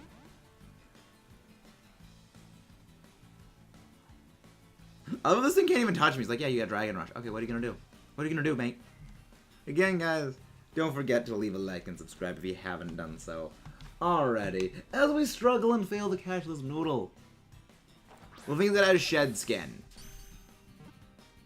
There's a catch. Was Magnemite in every game? Never seen it as an icon Pokemon, but seems to be in every game. It was not in Sword and Shield until it was added in the DLC.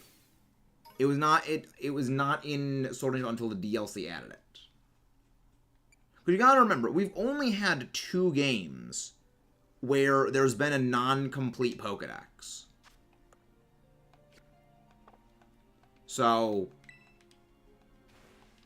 I mean, plus the other thing is that it was in Legends, as well as it's in Legends because in Sinnoh is when they did the whole thing, you know, electromagnetic location evolution thing. So they wanted to, like, have it in there because of that reason. But they really just included it in there because, well, Magnezone is a Sinnoh evolution. And I think they included every single Pokemon that got a Sinnoh evolution in BDSP. Not BDSP, in Legends. There might be like 1 or 2 odd exceptions, but I think that every single Pokemon that was a Sinnoh new evolution was given in Legends. It does not have a mark, and I'm kind of glad it doesn't have a mark. I'm kind of glad it doesn't mark. I'm gonna go get some water, so I will be back in a second.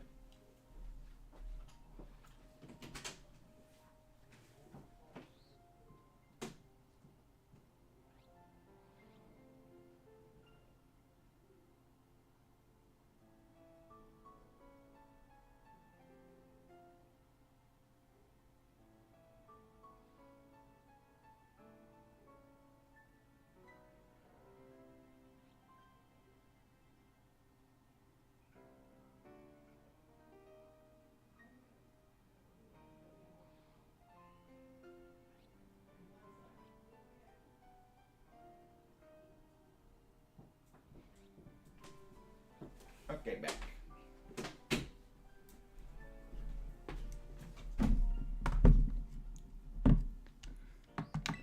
Beacon. Yep, we got you got your mascot, Athena. We are hunting the full family because we need it for the living decks. But like, the entire sandwich in a Dragonair outbreak, and we got a Dragonair, and we got a Dratini. I'm not sure how that math works out. But in a Dragonair outbreak, we got a Dratini. RNG despises me. Thank you, Athena. I just need 2 more now. I need 2 more now. And everyone go send some love over to Athena. Absolutely wonderful and wholesome person.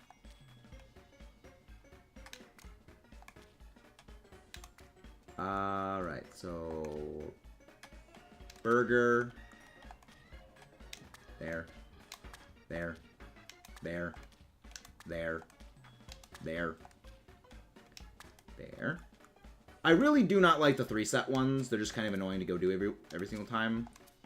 But we're fine. We just gotta put the onion.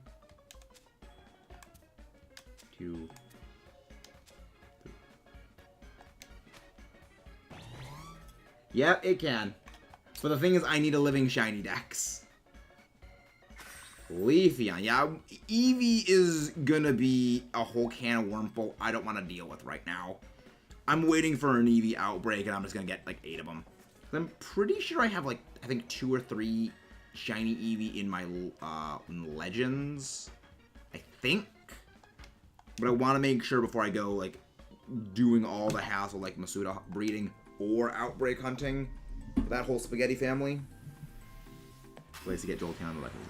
Fun. You will have to let me know about that one. You will have to let me know where that one is. Because anything that saves a little bit of sanity I still got left is good. This is not a sandwich. This is a freaking bread plate.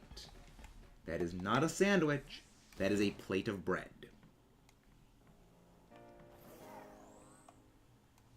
I love how the trophies just freaking like, spazzing out in the background over there. Always amuses me. Alright. Now, back to the hunting. Yeah. Me think. That'd be good. Yeah, you can send it in Discord right now. That'd be good.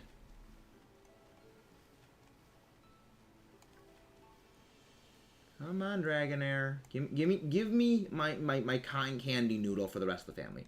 I require the cotton candiest of noodles. Okay, leave. Go back. Hey, Ethan, how you doing? How you doing, Ethan? It's a guaranteed a shiny in 10 minutes or less. Good. I've heard the same thing about the Carcadet spot. And that took me over 5 hours to get a shiny there. I hope that this spot is quick. I'm doing very well. We got a shiny Dratini, we got a shiny Swablu, we got a shiny Lechonk, which is going in the giveaway bin. And we're hunting Dragonair now. So we're doing pretty well. We're doing pretty well. I bet you a shiny going to go on not the first time. I hope it goes quick, because The Carcadet spot is kind of traumatized me. Freaking 10 sandwiches before that thing appeared. And I still need to get one more shiny Carcadet. That thing has traumatized me.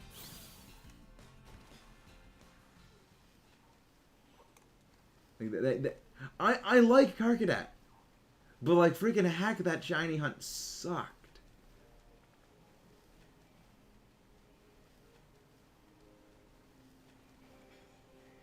Now, I would like another cotton candy noodle to appear. But I doubt it. Or to make you a sandwich, you try the sandwich. Nah, it's okay. I trust you. I just hope it appears. Yeah, it's the location around the Ice Cat spot. The Ice Cat location is where I was hunting for the Carcadet. Where they all just appear right in front of you. And that would just... I'm very glad I wasn't recording... I mean, I was recording. I'm glad I wasn't live when I got that one. Because there was a lot of swearing. There was a lot of swearing off screen when I got that freaking Carcadet. And I would not want that to be live in video. Because it was just freaking 5 hours of hunting. I mean, the main reason I was just annoyed by it was I was doing a race with one of my friends for shiny hunting, where we had to shiny hunt and then we fight each other with the shinies we got during the 24-hour stretch. And when you consider 5 hours, well actually more than 5 hours, of that stretch was eliminated by that Carcadet hunt, that kind of left me a little worse. Because if it was a regular hunt, I wouldn't be as annoyed. But it was a race and then a battle. So I could have spent more time like hunting another member of the team. Because I didn't even have a full team at that point. The Carcadet was team member number 5 when it came to that part of it. So and there was only about, I think, like 6 hours left after I got the Carcadet. Then after that, I started getting, like, and then after that, I started getting a lot more shinies after that. I got, like, a Glamora, a Garganackle, in, like, a very rapid succession. So, the Carcadet broke the bad streak. But it still took forever and a day to actually appear. But Armarouge is still probably my, like, 4th favorite Pokemon from this game, so not gonna let that salt get to me. Not gonna let the salt get to me. Many thanks, Athena.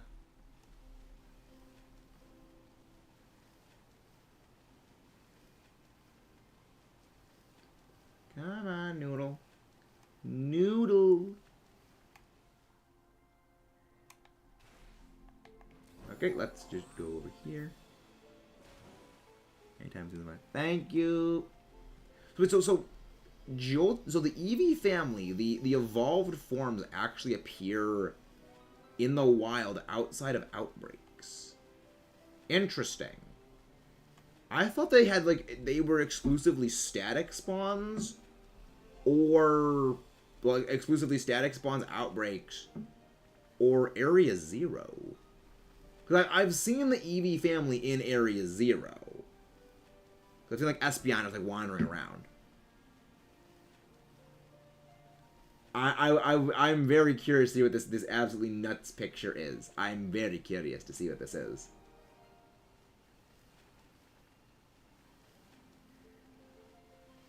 Cannot. Nope. No noodle. No noodle. All we see is blue spaghetti.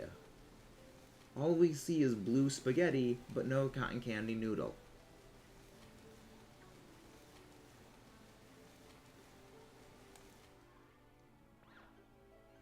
It does stick out very heavily, which I'm glad for. You know, it's not like some that don't. I'm not talking about you in particular, Tatsugiri. You know, I'm not talking about the fact that two of your shinies look very similar to another form. I'm not saying that at all. Okay, maybe I am.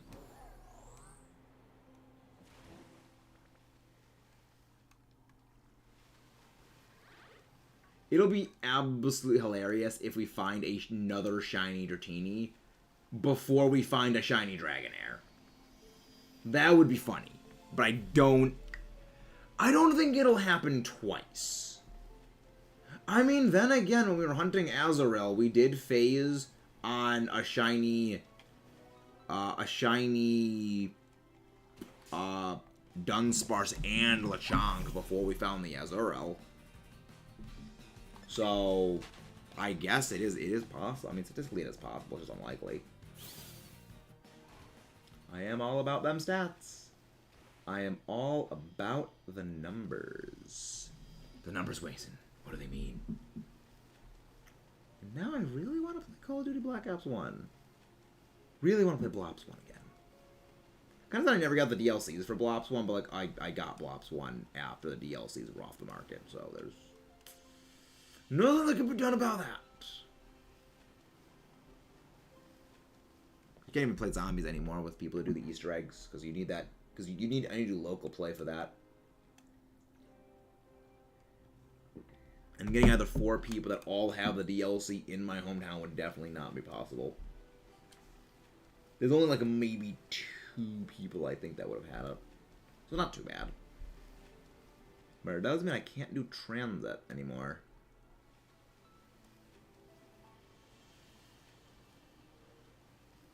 Meanwhile, as I ramble to myself about zombies, I am still sad that Treyarch Zombies kind of flopped. Thank you, Athena. Thank you, Athena.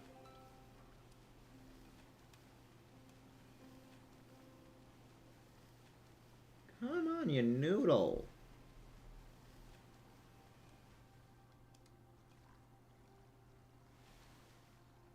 Yeah. Yeah, water hunting is definitely longer. Water hunting is definitely longer. Like, that's Jolteon with no mass outbreaks. Ooh. I've yet to see the picture, but I will definitely look at it. I will indeed be looking. Wait, where's that?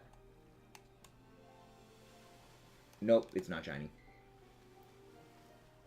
I had to inspect every Tatsugiri I see, because I can never know if unless it's pink, unless I see it's pink or yellow.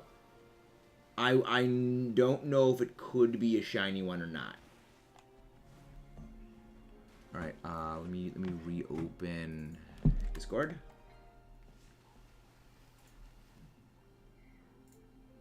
Holy crap, that is a lot of them. That is a lot of Jolteon. And that's no outbreak. Holy crap. Okay, then that is good to know. I guess it would be better to, like, hunt each of the Eevee family species separately rather than hunt all of the Eevee and then just evolve them. That actually does make sense to be the better play. Rather than also just, like, wait for outbreaks of every single one of them to appear. So I guess that would be the play. That would very much be the play. The grass level 3 is able to look for Leafeon, but I'm not finding a place for it. Interesting. Interesting.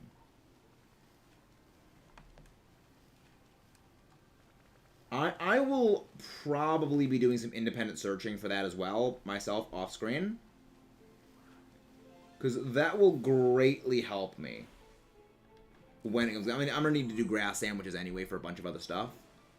So I will be able to easily, like, locate areas as well. Why not just, like, full world search? Just gotta do a full global search to find the ideal shiny hunting spot. Shouldn't be too hard. I know Espeon can appear in Area 0. I've seen, like, It's a non-static Espeon as well. So I think Psychic Sandwiches in Area 0 might be the best place to find Espeon.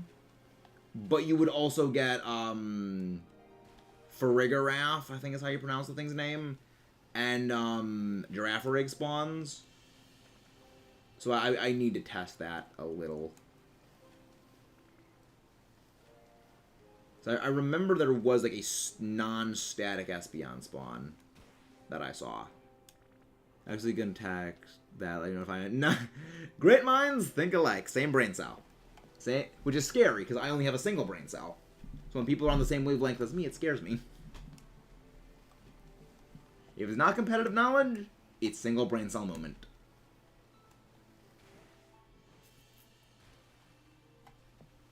High five. So I'm pretty sure Umbreon would also appear somewhere, because Area 0 is unaffected by time of day, or it's supposed to be unaffected by time of day. Cough, cough, Fluttermane, cough, cough, 2 hours of looking for it, cough, cough, lots of salt. So I wonder if that might be daytime affected, but I wouldn't think so.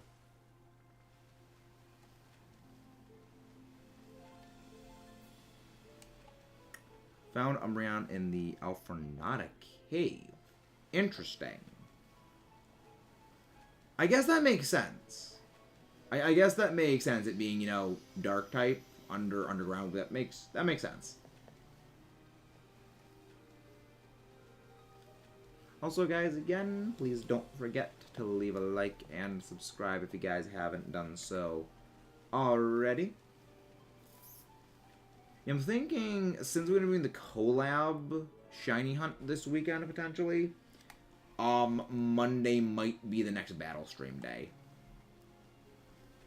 Kind of figuring out when that needs to go, because I do want to at least try and do at least a battle stream every weekend. But then also I still gotta cram in when am I gonna freaking do Breath of the Wild. I still want 100% Breath of the Wild before we get Tears of the Kingdom. Too much stuff to do, not enough time. All that means is I'm just gonna have to make time. We might be bringing back the 2 streams one day thing. We might be bringing back 2 streams one day. That's gonna be a lot of time, though. Okay, maybe not that. Maybe not 2 streams one day.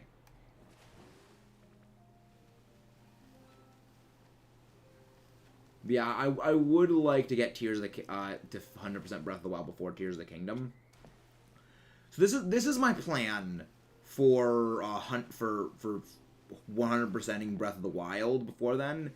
Is instead of doing like as we did before, you know, like putting it in the daily rotation of things and doing like a 2-hour thing of it. I think what I'm gonna do for that is have like a single day stream of it, but like hit that game aggressively. So it's like 6-something hour stream for that. Maybe like 6, 7, 8 hours or something like that for like a big stream for it. And then, you know, do that to try and get the game done, because we still need to do a lot of Koroks. Trust, I won't burn myself out, Athena. Trust me. I have experienced burnout before. I have no desire to re-burn myself out like that. But yeah, I think if we hit, because Koroks are 70% of Breath of the Wild's entire completion from what I remember seeing. If we can just hit those aggressively in a couple of streams, I think we could probably knock the remaining, like, 500 something Koroks out. Maybe even less than 500 Koroks out in probably 2 months. So, like, I think that the Koroks would definitely be a relatively easy thing to do. The hard part, I think it's going to be locating all of them. Because the Koroks are all over the map. But I do remember there was a Korok mask that would help me locate them. So, I think if I do that,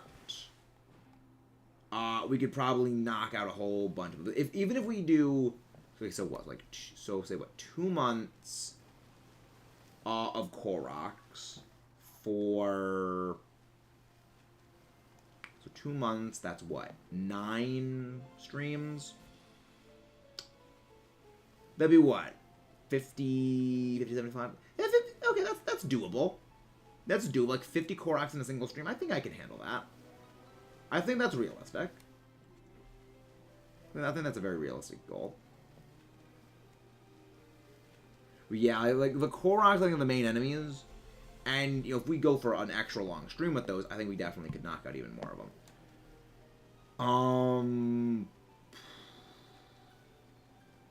So we still gotta fight Ganon. Hyrule Compendium will be a bit of a thing. Look, I think that it's definitely still plausible that we will be able to do... We will be able to finish Breath of the Wild 100% before Tears of the Kingdom comes. I definitely think it is possible. It's not going to be easy. And I think we're probably going to be a very tight timeline for, like, it's going to be maybe, like, the day or, like, week before we 100% it. It's a motorcycle and a Pokemon. It is both a motorcycle and a Pokemon, Noah James. It is a motorcycle dragon Pokemon from the future that can cough lightning bolts. I'm pretty sure this is Miraidon. Because I think Koraidon is the other one. But yeah, this one I believe is Miraidon. I'm generally best with names of things when, like, I battle with them competitively. And so far, Miraidon and Koraidon have been banned from competitive, so I haven't, like, learned the names as well. It's the same reason I have not learned the names of the Ruins legendaries. Because I just have not battled against them. Because when something battles against me, and it absolutely infuriates me, that thing's name is burned into my skull, and I can never forget it. Amoonguss has done that. Amoonguss and Mandibuzz are unforgettable for that reason. I will never be able to forget the scars they have left, mentally speaking. I will never be able to forget the mental scars the bone bird and stupid shroom have dealt. Yeah, It amuses me how, despite most of my favorite Pokemon being, like, high-level, like, heavyweights competitively, I don't even like them because they're good competitively. I like them just because they amuse me. I love Togekiss. But I like Togekiss because it just annoys people when it just flinches them into oblivion. It is the only Pokemon to make RNG reliable. It is the only Pokemon to make RNG reliable.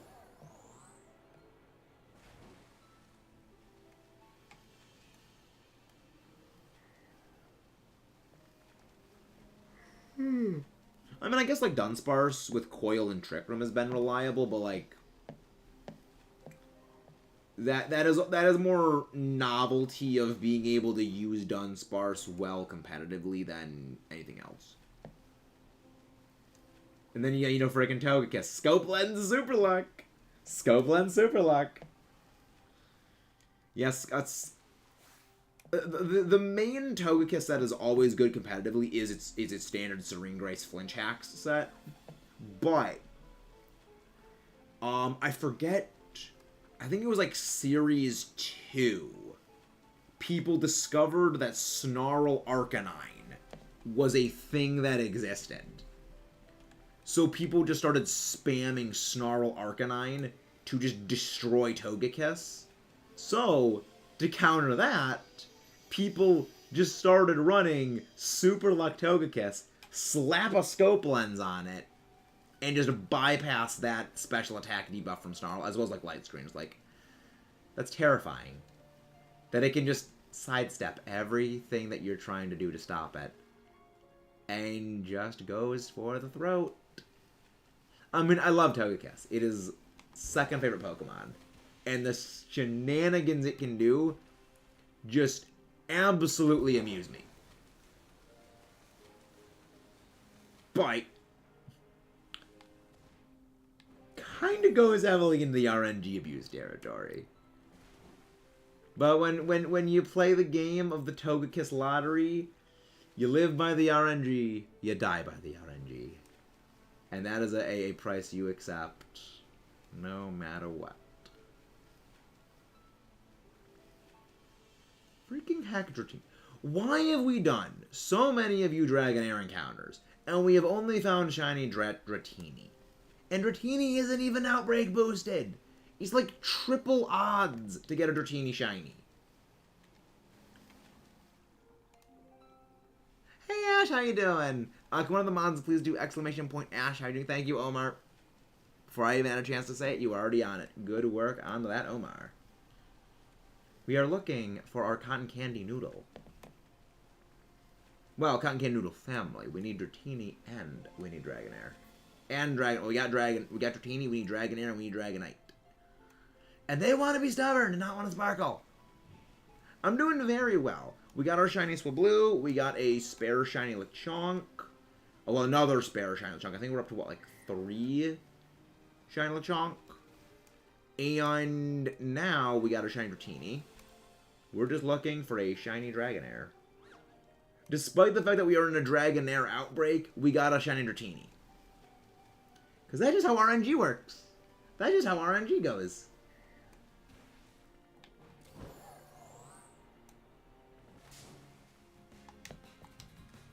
Watched a Pokemon movie last night, the one with the Arceus, and took the Goalie Dog away and just made noises.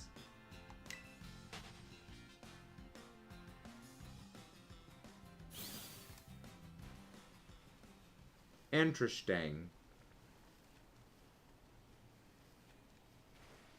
Interesting.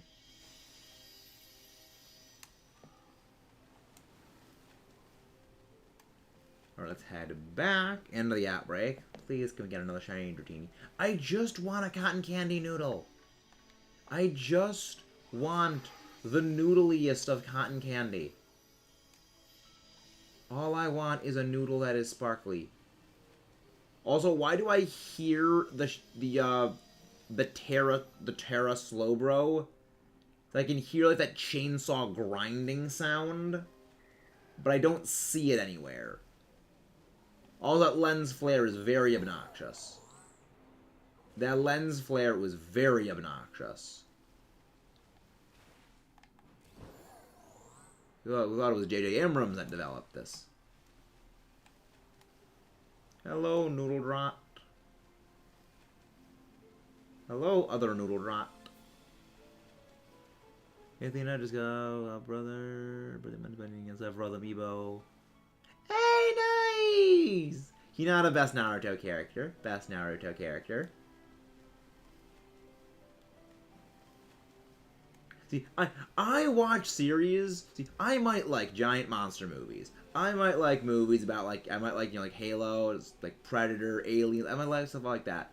But I am a sucker for the heartwarming and precious stories of characters. I am a sucker for that. It's the reason I like the Kobayashi's Dragon Maid. I enjoy the heartwarming precious.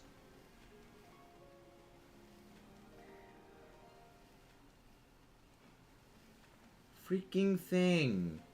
Just go pink. Will you please just be pink?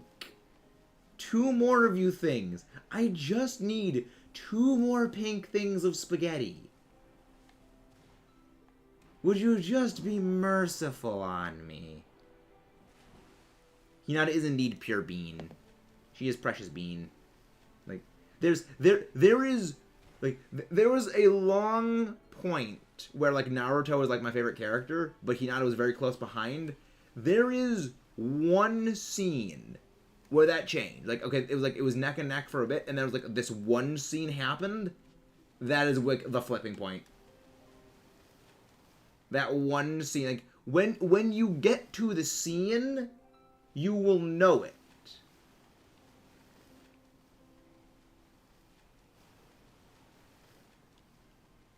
Yada, the anime is as good as.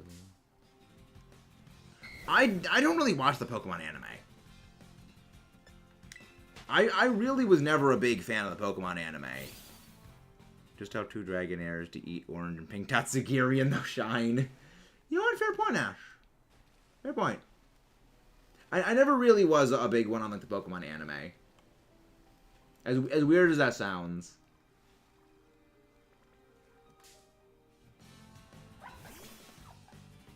Ooh, nice, shiny Bronzor. Yeah, shiny Bronzor is one that when I go hunting for that one, I am going to be doing Masuda breeding for that one. Because I would like to get a Trick Room one. Which means I need to breed it with 0 speed. And I don't like gambling on RNG being merciful in giving me a 0 speed one. That's why I'm dreading shiny hunting my Brute Bonnet for my Sun team. Because Brute Bonnet is going to need a 0 speed IV. And you can't breed Brute Bonnet. So I will need to shiny hunt that thing in Scarlet however many times it takes to get a 0 speed shiny Brute Bonnet. That is what we call pain. That is what we call dialyzed suffering. And I am not looking forward to that, but I gotta do it just to flex on people. You gotta do it just to flex. Thing. I think we have established that already, Ash. I think we have established that already. Nice to know someone else likes the pain and I'm not alone. Genki. Genki. But yeah. Man. I mean, I don't really use the Apricorn balls unless I'm Masuda breeding something. I just don't like the non... I don't like the non-100% chance of getting an egg on it. I know, Ash, but you know I have to take the easy shots when I can. You know I have to take the easy ones when I can. It's the only thing that helps keep me vaguely sane. Come on. Just be pink. Just be pink, you cotton candy non-existent thing. Just freaking pink. Just dip yourself in some pink paint. It is not hard. The Dratini was pink before you. And that isn't Outbreak boosted.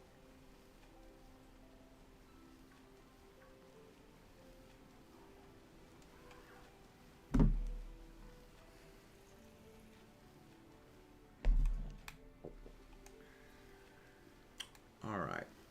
Well, I mean, hopefully, when I go and just have dinner and come back, then maybe the game is going to decide to be nice. When I leave for dinner.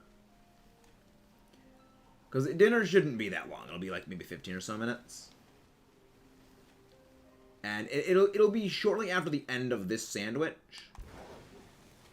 So, which kind of works out perfectly well. Like that's the good thing about these sandwiches being 30 minutes. That I can generally like work a bit easier when it comes to things like this. Also, apparently, if you just open the home menu, it doesn't tick down your sandwich time. That was something a friend and I discovered a while ago because they had to go do something, and they didn't want to like miss a shiny appearing. So they did that, and it doesn't take your game down apparently when it comes to sandwiches. So we're using that to like preserve raid power sandwiches while we were like looking over the entire region, looking for like specific raid types that had like level 5s and level 6s.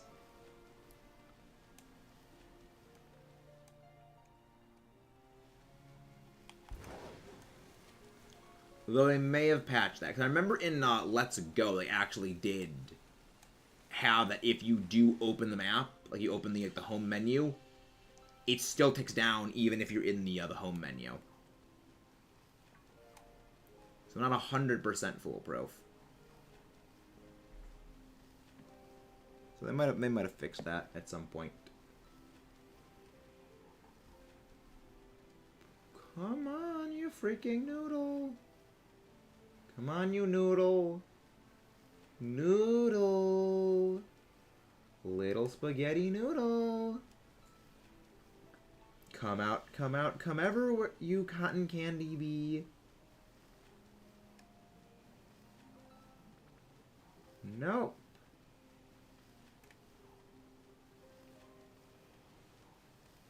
We'll probably only get like maybe one more pass.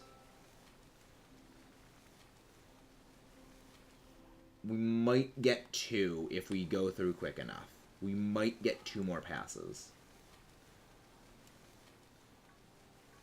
That's okay. I mean, I guess it is ice physicsy. It is water, so it would be ice physicsy, which makes sense. Come on. Come on. Give me the noodle. Give me the cotton candy noodle. I demand to see the cotton candy. Not. Nope. Okay. One more pass. One more pass through should be enough. But yeah, that's gonna be the last of these outbreaks for this. I mean, I'll still be like going back and forth off the sandwich until dinner starts. But we won't have the sandwich boosting our odds. Well, wait, no, I can just shut the thing off. Because I didn't have a shiny in this one, so I don't want to lose my Herba Mystica.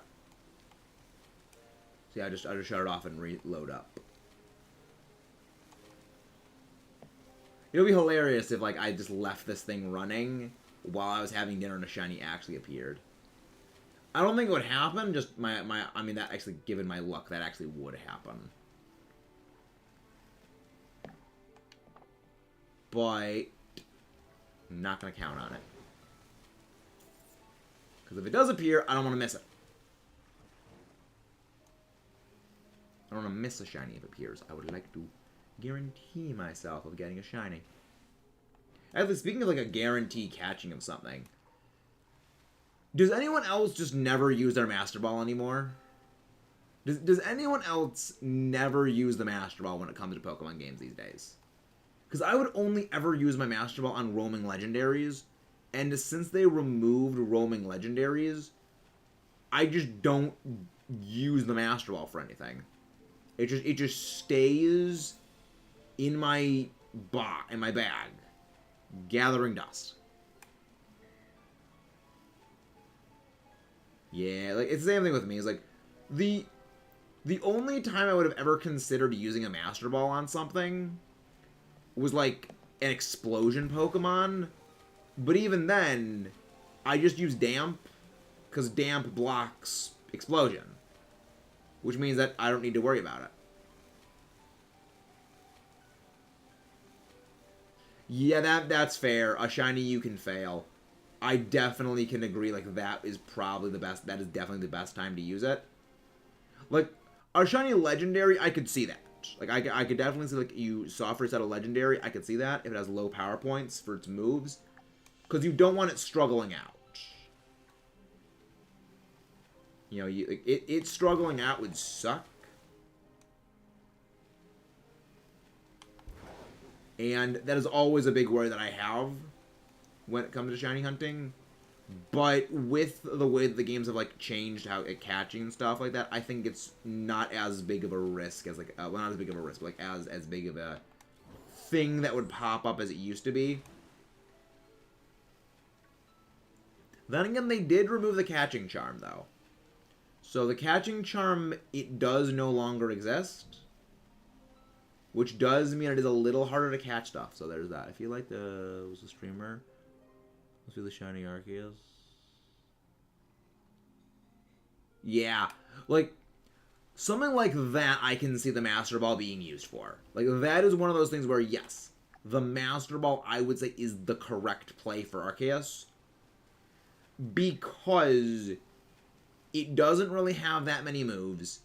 Its stats are so supremely absurdly high. You're not really going to be able to take it on and, like, survive well. You look different. Okay, that's not shiny. Alright, well...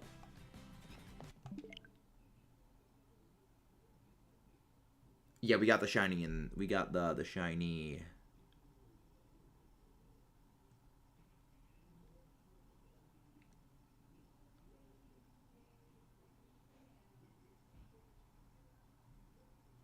Yeah, we got the shiny Dratini, like...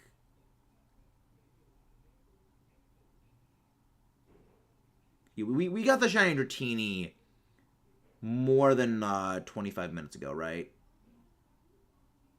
Yes, okay. We got the shiny Dratini after, before the first sandwich, before the second sandwich, yeah. But yeah, like stat encounters... Basic encounters, throw the Master Ball before they struggle to death, still value. Yeah. But yeah, like, I would only ever really use my Master Ball on something that I know could struggle to death. And one of the reasons why I like to inflict sleep is specifically so that things cannot, you know, struggle out as easily because it prolongs the turns.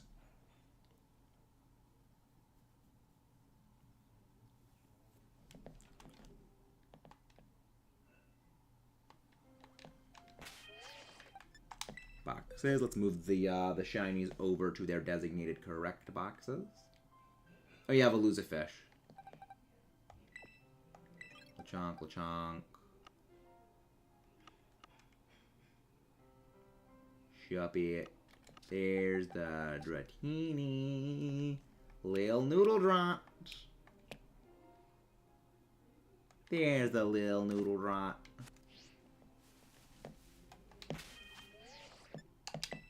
That's well, wait, no, wait, no. We dinner's like soon. So why am I'm not gonna make a sandwich because the dinner is soon.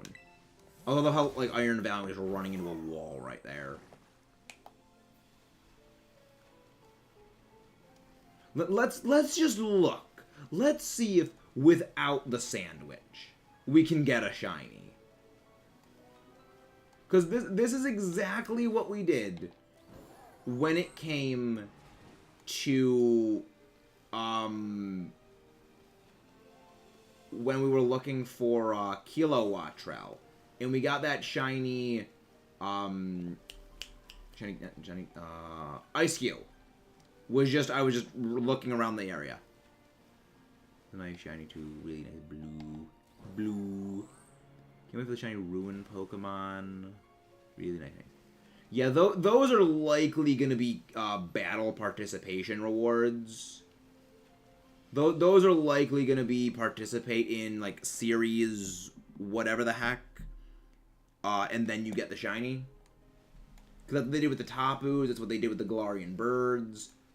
I think that's what they're going to do with the Ruins Legendaries. That's just what makes sense to me.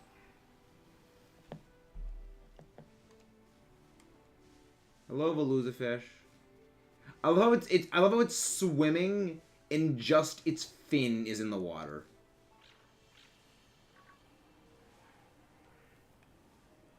Like the only thing is like the bottom part of its fin is in the water.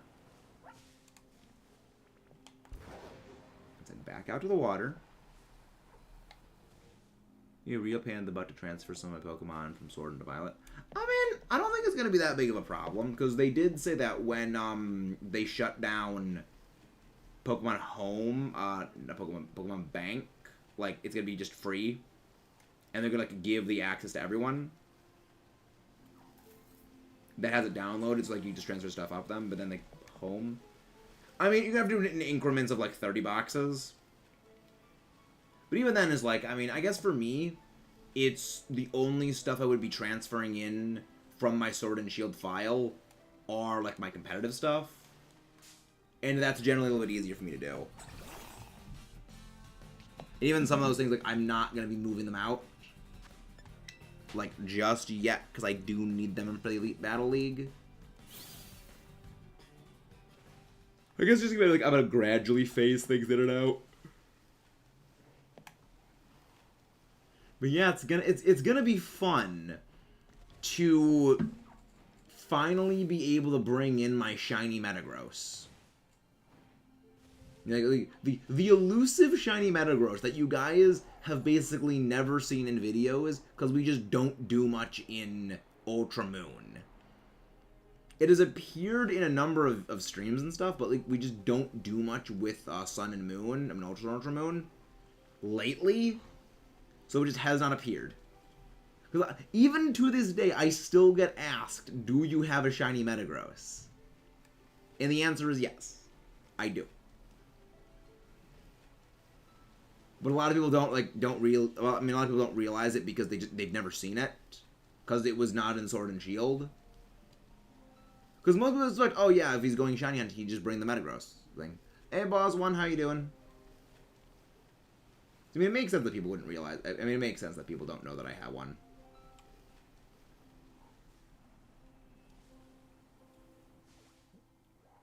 I think you mentioned something about that a while ago, but yeah. I wouldn't be surprised. I remember before you mentioned, like, Metallica had another album that was coming out. This is like a couple of months ago, so like, they're still releasing stuff. Good on them. Very nice. Nice. Nice.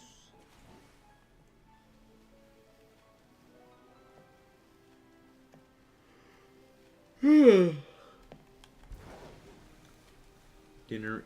Hopefully after dinner, you sparkle dragons are gonna feel generous and appear for me. Because we still need 2 more of you. We still need 2 more of you.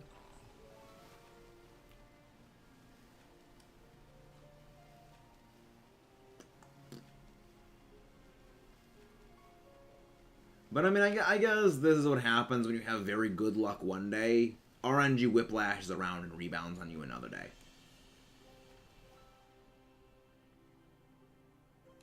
Yeah, yesterday we got, what, like 7 shinies, I think? I'm pretty sure, like, we got, like, 7 or something shinies last night. Which, I mean, it's good. Not my best haul. My best haul is 9 in a day. But it's definitely, like, up there. It's definitely up there.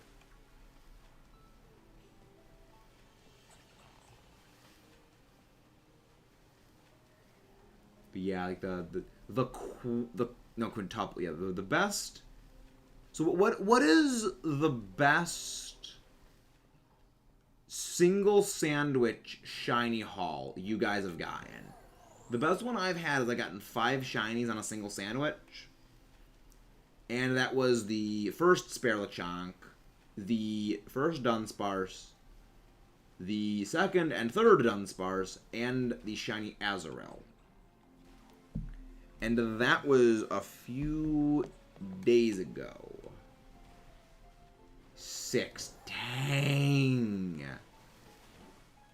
Nice. I would love something like that again, where I get like 5 on a single sandwich. But at the same time, that 5 in a single sandwich, those were the only 5 we got the entire stream, and that stream was about 3 hours long. So like, we went the entire stream, no shinies. And then we managed to walk away with 21 unique shinies in one. Wow. I mean, then again, your streams go on for like over 12 hours. Like, you go on very, very long streams. Alright. Dinner has been called. I will be back in probably like 15 minutes. I will leave you on this slow bro gonna get face punched.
Okay, back.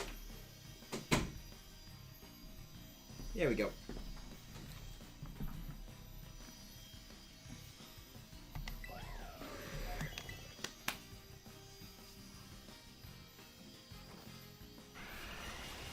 Yeah, it was chair. It was a very chair moment.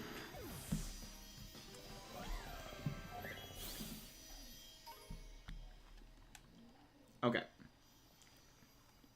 So I think with that Slowbro KO'd, it won't be appearing around here anymore. And now that I'm back from dinner, I can save.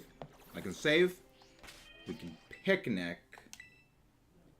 I think we're probably going to go until like maybe 7:30. I hope we can get 2 more. Like, if we can get 2 more shinies, that is the goal.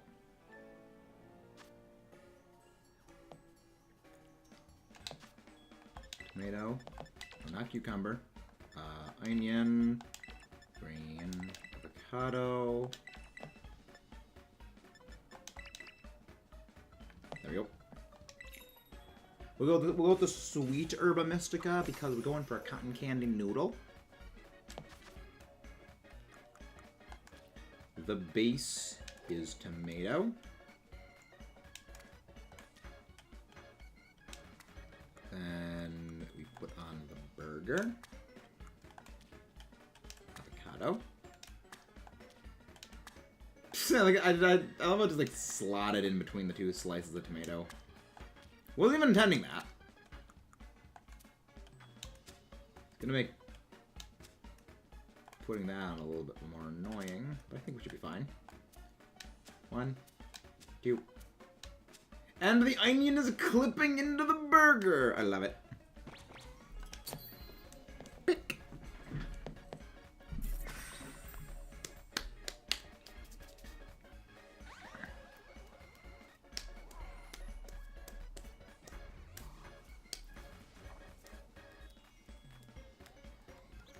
Actually, this may be our last sandwich of the night, actually, all things considered.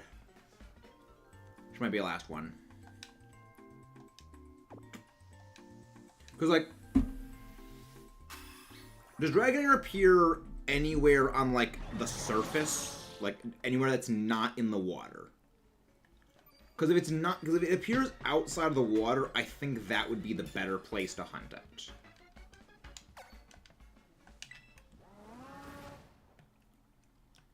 Because Castle Royale Lake is definitely far from an ideal hunting location. Because it is very, very slow.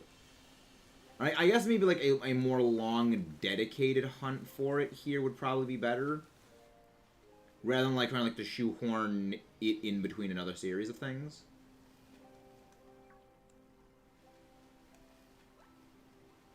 But that will remain to be seen.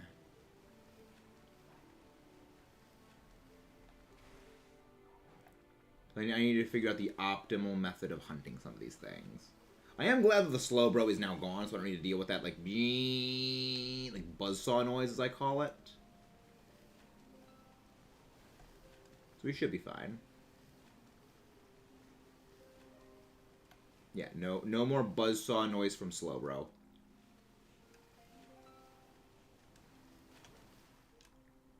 Yeah, it took a long time to even just land the 60 knockouts. When it came to setting up for the stream. Because I would send my Azumarill out to go fight the Dragonair. But the thing is, because they just duck underwater, Azumarill would not dive down to fight them. So I basically had to like jump and land on top of them like that to get into battles with them, and manually battle like probably 30 of them.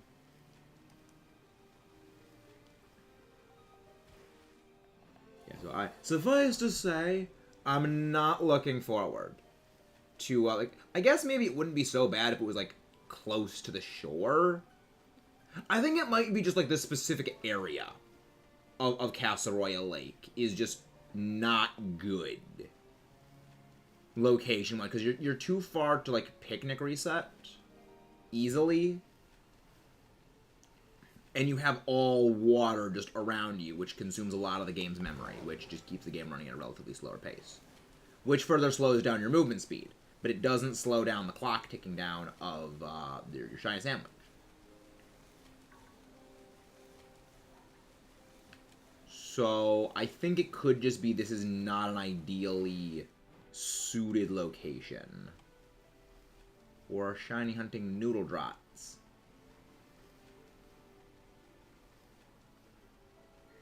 Yeah, just not ideally suited to noodle drot hunting.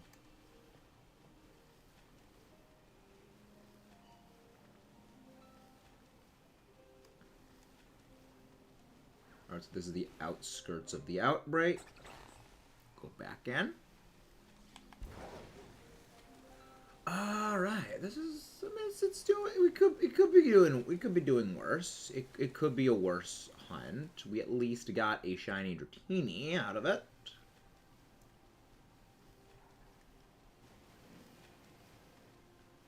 So there's that.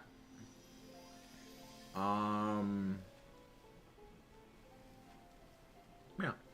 Oh, that's good. It's good. It's good. It's good. Yeah, I got plans. I got, definitely this is going to be one that we're going to have to continue on another day. Because we're not going to get 2 more tonight. I just... Physically it's possible, but I don't think it's likely going to happen. I just don't think my RNG is going to be good enough.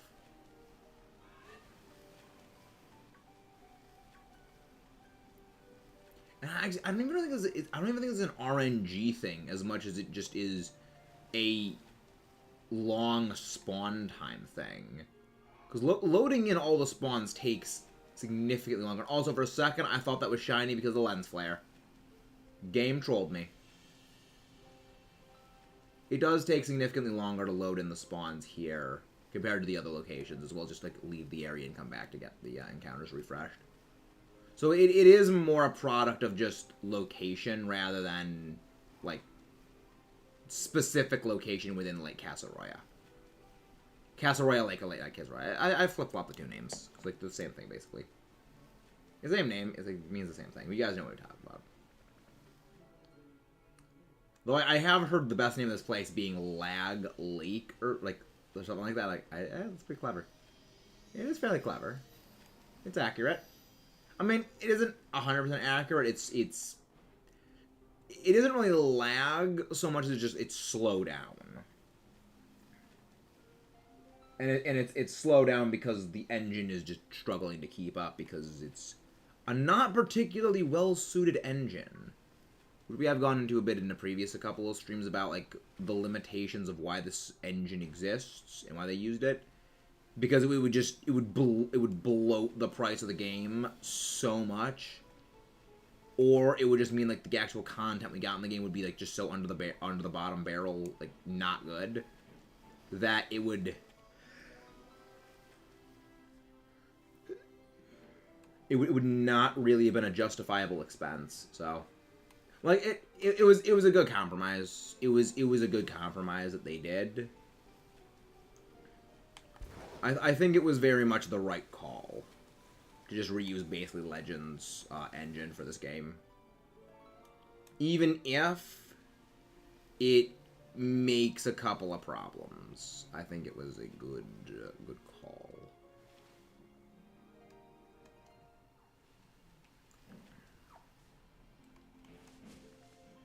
All right, let's go.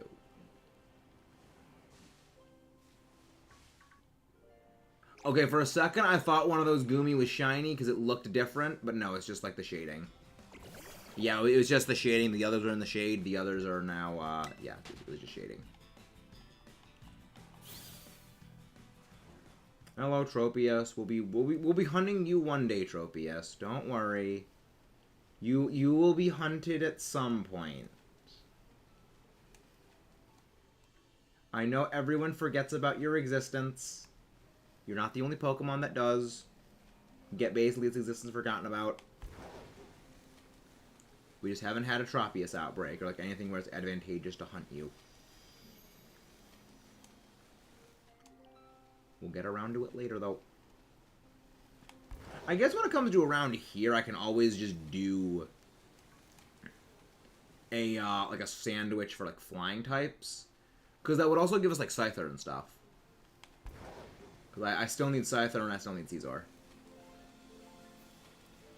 I am debating if I want to breed a 0 speed Caesar for my shiny Caesar. Purely down to I would like a Trick Room viable shiny. But also, like, that's just a hassle. And I would not like to just deal with the releasing of everything.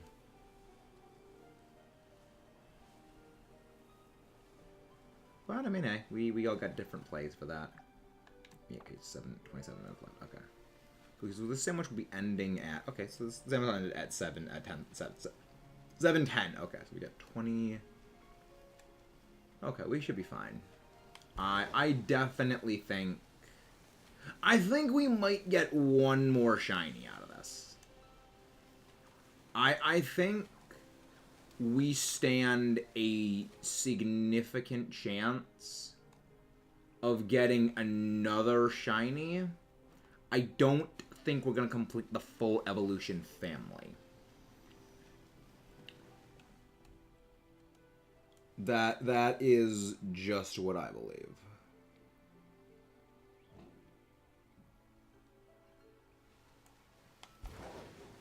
Again, I could be wrong. I hope I'm wrong, actually. But RNG does not... RNG does not align with that prerogative.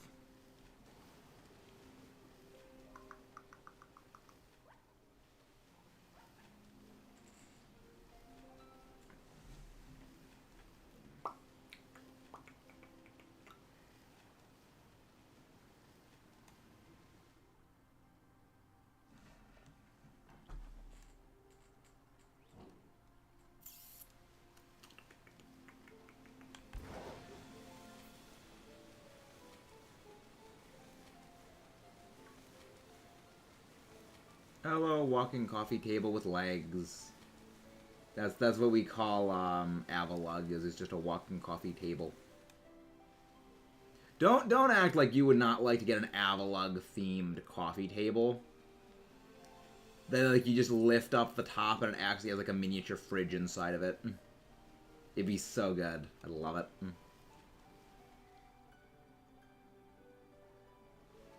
It'd be impractical, but like it'd be cool.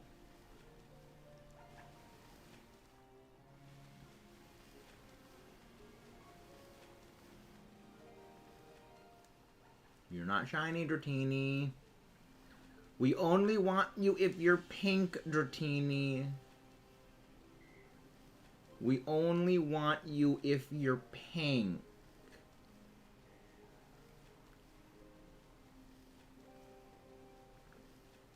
I just want a pink dragon. Pink little noodle.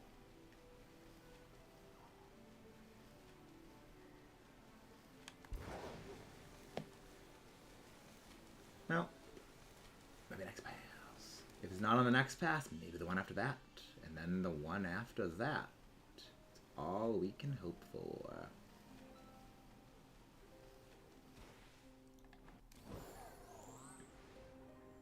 Exactly, Fire Owl. We just want Barney. We just want King Barney.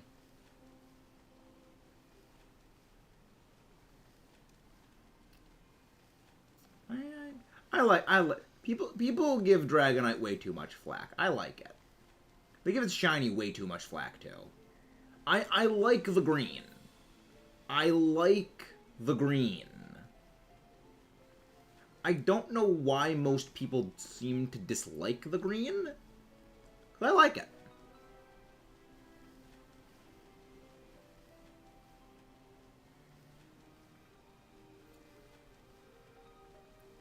Like it's not like that bright lime that Salamence is, but like it doesn't look bad. It's a nice deep green. I like the deep green. It's a good color.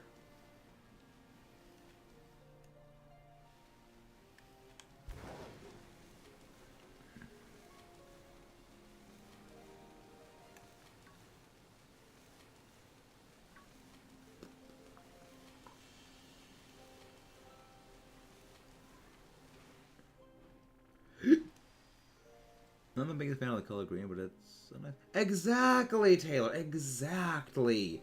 It's a nice shade of green for Dragonite's shiny.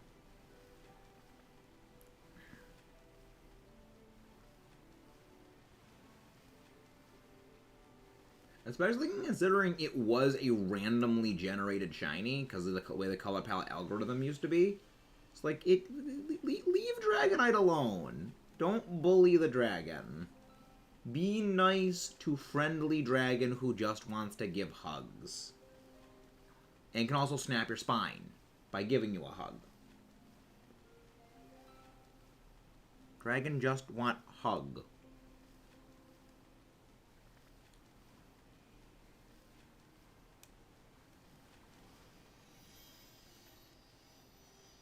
I still hear that freaking buzzsaw sound that the overworld Terra Pokemon make. It sounds like a freaking buzzsaw, and that's all I can ever correlate it with, is being a freaking buzzsaw. Exactly, Dragonite just likes to give hugs. Dragonite just likes to give hugs. And again, it also like snap your spine if you're mean.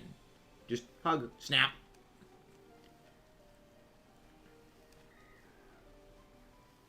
Dragonite is a good and wholesome bean. Except when you phase that thing in doubles, and then it becomes a vicious face-punching monster that goes Terra Normal and utterly obliterates your face. It's like, I had a very fun, fun in like a mute, like funny haha moment of just doubles. Someone was running banded Terra Normal extreme speed Dragonite. But, which normally is terrifying. Except for the fact that I had Indeedee. I had Psychic Terrain Indeedee.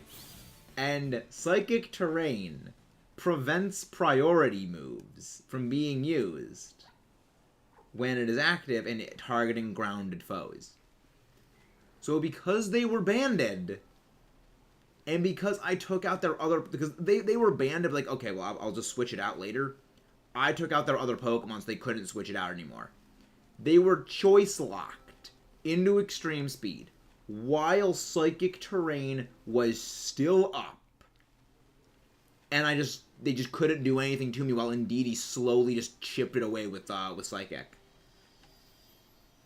And it was just the funniest thing. Cause like, yes, banded Terra Normal Dragonite is terrifying. But when Psychic Terrain's up, you can't do anything. You're potato. Dragonite is Potato Knight when Psychic Terrain is up. But like, it still hits like ridiculously hard if it uses like Outrage or something like that. But then again, you don't really use Outrage in doubles, because when you use Outrage in doubles, you can't select what you're targeting. You can't select what you're targeting. Because it just randomly picked between the two opposing Pokemon. Cotton Candy Noodle! Thank you, Cotton Candy!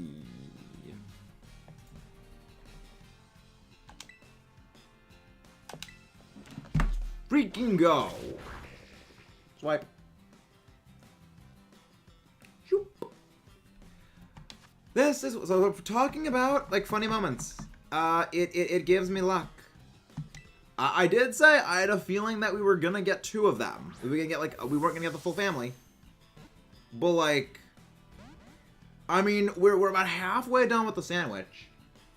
We might have a chance. We might have a chance at the end of it. Come on, game. Give us this cotton candy noodle. Give us the dark green noodle. Come on.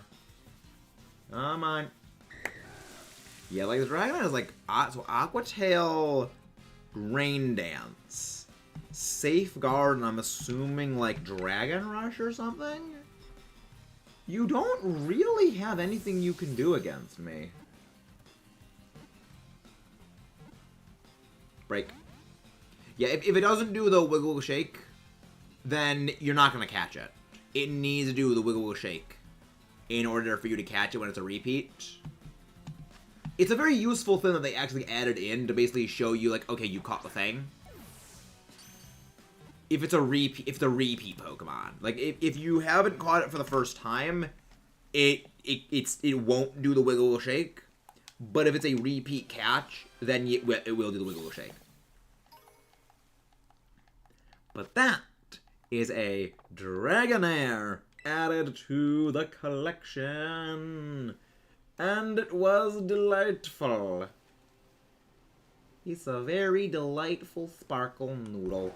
It only took, like, 3 sandwiches and probably 2 hours for Sparkle Noodle to show up. Well, for the Outbreak Shiny to show up. I'm getting freaking Azurill flashbacks already.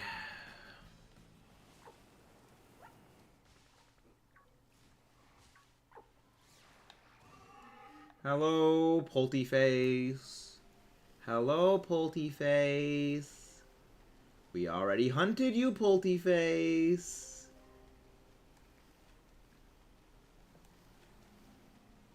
So we don't need you, Polteface. Well, honestly, like, here's the thing.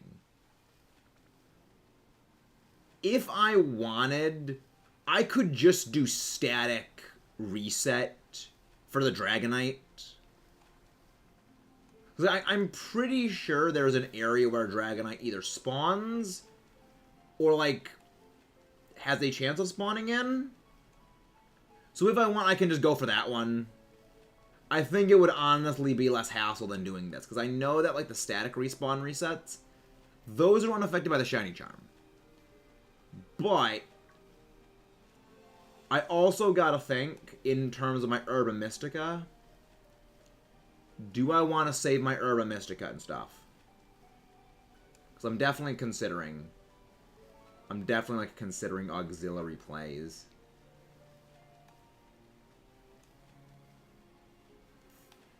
But hey, we got a frickin' Durgaronair. We got a Durgaronair. Let's go again. We still got about like 15 minutes left. So we should potentially have a chance of getting another shiny. Is it likely? No. But we gotta hope. We are holding out for a hero until the end of the night. Come on, give me that shiny game. I require sparkles. I require Sparkle Noodle. I require cotton candy. It's been a long time since I've actually had cotton candy. Like, legitimately, I think it's been years. Probably like 15 years since I've had cotton candy at minimum. I think I only ever had cotton candy like once or twice, and I think it was at like a state fair, like a hockey game. Like, I want to say it was a hockey game. I think that was it. Because I don't know why, but like when I think of cotton candy, like the first thing I think of is hockey, which makes me think I may have only had a hockey game. Because I don't really watch hockey. And this is me rambling. And this is me rambling.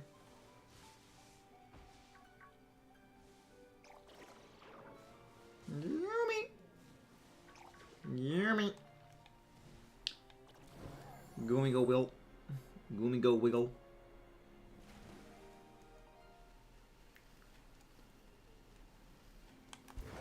Alright. I'm enjoying this. I'm enjoying it. I'm thinking we got a play. I'm thinking we got plays. I do hope that, like, the eventual Dragonair I get that becomes the Dragonite is marked. Watch them release, like, the mightiest Dragonite event at some point. Watch them do that. Like, watch them do, like, Terra Normal, the mightiest Dragonite. And it's gonna be like a Lance's Dragonite. That would be evil. But I feel like Terra Normal Dragonite wouldn't be too bad. So long as you have, like, an Indeedee. Well, an Indeedee or, what's its face? Farigiraf, that's what his name is. To just block extreme speed. Then you'd also need something to get rid of any, like, Dragon Dance boosts. You'd need, like, to get rid of Dragon Dance. Well, then again, in that case, like, Foul Play would become a play. Foul Play would become a move. Because, like, that was one thing. That's, like, one thing about, like, setup moves in Terror Raids I kind of like the idea of, is the ability to use, like, okay, thing has, like, setup move that boosts attack stat. Okay, well, how about I just use Foul Play on you and rebound that attack stat right into your face? But the issue with this is that requires a very specific typing on, like, the recipient. And that recipient to also have, like, a solid, I mean, it requires, like, the recipient to have, like, to be weak. It requires them to be either psychic or ghost. But, like, honestly, I mean, I guess, like, I mean, you could do, like, support Umbreon with that, so I guess that's a play for it. Like, Umbreon just does no damage on its own. Umbreon is a freaking brick wall. If you expect Umbreon to be a damage dealer with, like, moves that are not Foul Play or, like, toxic, you're going to be let down. Because that thing is brick wall. That thing is all brick. So I like it, but it's all brick. Stop with the freaking lens flare game. J.J. Abrams, stop infiltrating my game and throwing lens flares on everything. We don't appreciate it. Well, yes. That is true. Brick walls do hurt when they fall on you.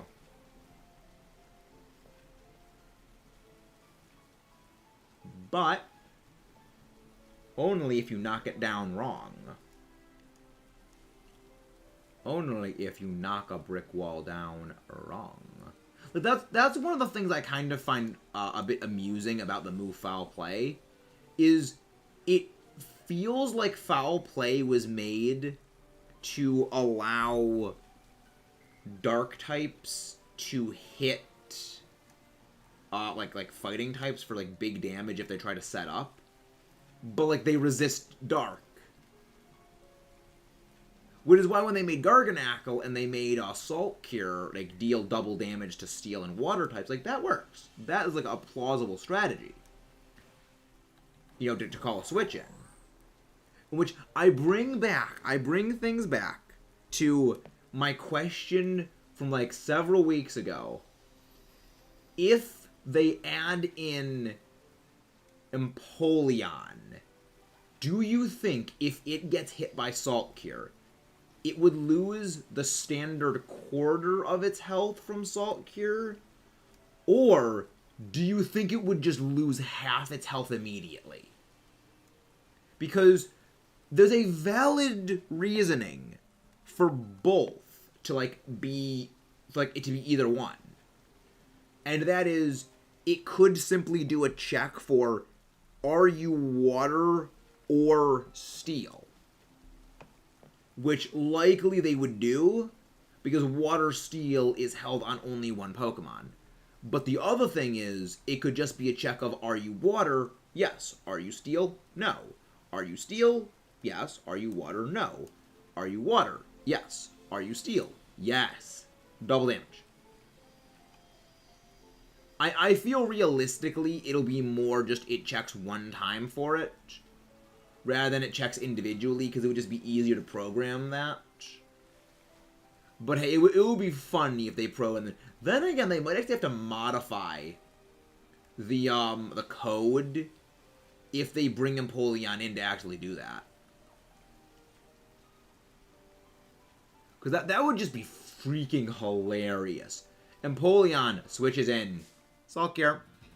It goes down freaking, like, the next turn. You have to switch that thing out immediately or you go down.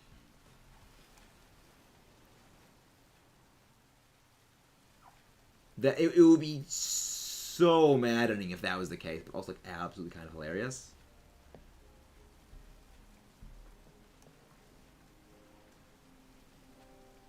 But I mean, this is just the kind of rambly stuff nonsense we do around here at Metamaxis Incorporated. But hey.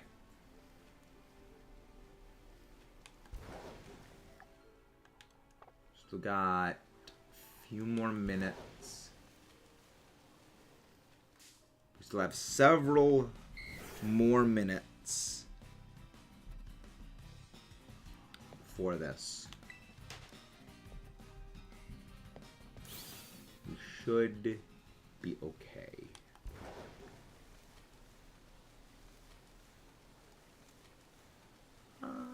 We might get another shiny. We might. But we never know until the timer runs out.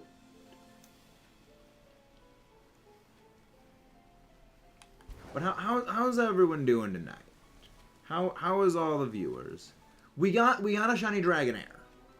We got another shiny Danger Noodle, but we still need to get the third one. So I was expecting we would get one more. As in, like, we would get the Dragonair. I do not expect us to get the Dragonair and the Dragonite. But I am remaining hopeful. I am remaining hopeful on that front.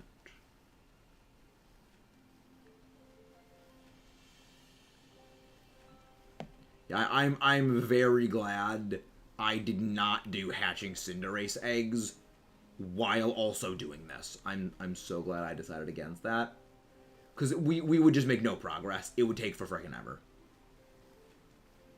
I mostly do the hatching eggs while shiny hunting with outbreaks to like kill two birds with one stone and like speed up our shiny hatching.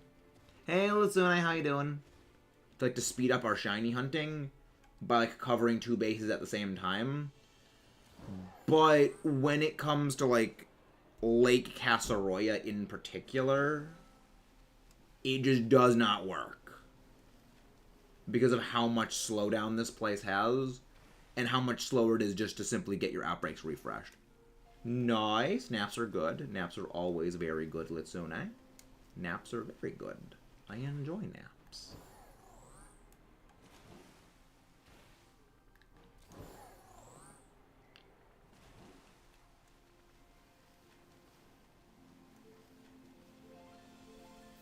Nope. Nothing else here. Let's go loop around. Loop-de-doop-de-doop. Yeah. I mean, I feel like maybe Fury Falls is probably a better place to specifically shiny hunt for them, because there's less water. And you get a lot more, like, spawns that are clustered together. So I guess maybe, like, Fury Falls is just probably, like, the place to hunt for them. I'm just doing Castle Royal Lake because it was just easier. It was an outbreak, but I guess I feel like the efficiency. Yeah, I think Fury Falls is honestly probably better. I think Fury Falls is better. I'm only doing this one here because I have an outbreak. And I think if I don't get this one here, I'm just going to go to Fury Falls. Really? Not Fury Falls? Where is it? Yeah, because my thought process was going to be like this area. Well, yeah, this area. Okay, not Fury Falls. You're right, Fury Falls is there, right. Like this area. That's what I was thinking. I always go to the place Fury Falls, and I don't know why. It's nowhere near Fury Falls. Yeah, because there's less water. So, like, you get the Dratini spawns, but you don't get the slowdown. Yeah, I think that I definitely will be doing that. I think if we don't get it here, I think that I will be doing that. Because I've already gotten Tatsugiri, and the spawns are just much more contained. It's just a better area. It's really only because this is an outbreak here that I'm doing it.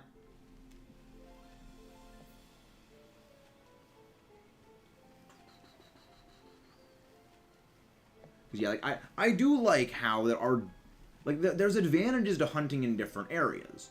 Because like with this, the advantage is, well, you can get a bunch of other stuff that you could phase on while shiny hunting, as well as Tatsugiri. But the advantage over there is, like, there's less spawns, but it's more focused on Dratini, and you can be more time efficient. But I think that the gains in efficiency more than compensate for the lesser spawns. And this is me being overly analytical while looking for alternate colored Pokemon. Tune in next time, where we, I don't know, something stuff and thing. Electric. That I'm Masuda doing that one. I'm just straight Masuda hunting that thing. I cannot be bothered to try to distinguish that freaking thing in the overworld. Like, power to you for doing electric. I know electric shiny is like a lot more green. It's like a bright green. I guess if I get an electric outbreak, I probably would do the outbreak hunt like Dynamo. Would be via eggs. But it's bright blue? Okay. It's a much brighter color than like the normally very dark color one. Oh, the accents of the bright green. Okay. Yeah, cause I know Dynamo. I mean, well, Dynamo is also just like very small, which, you know, it presents its own challenge in addition to like the not changing as much. I feel like electric I could probably spot, because like I spotted Wattrell relatively easily. I think I should be able to spot like a Dynamo. Not Dynamo. I should be able to spot like electric quite easily. Yeah, like electric. Well, Electros. Like, there have been few Pokemon, and I mean, we'll go into a little bit more on this when I get around to like my favorite Pokemon from Unova video, which is somewhat still in the works. But like, there have been few Pokemon. We got the Dratini! We got the full Dratini family! I didn't think it would happen! But we got the full Dratini fam! We got the cotton candy!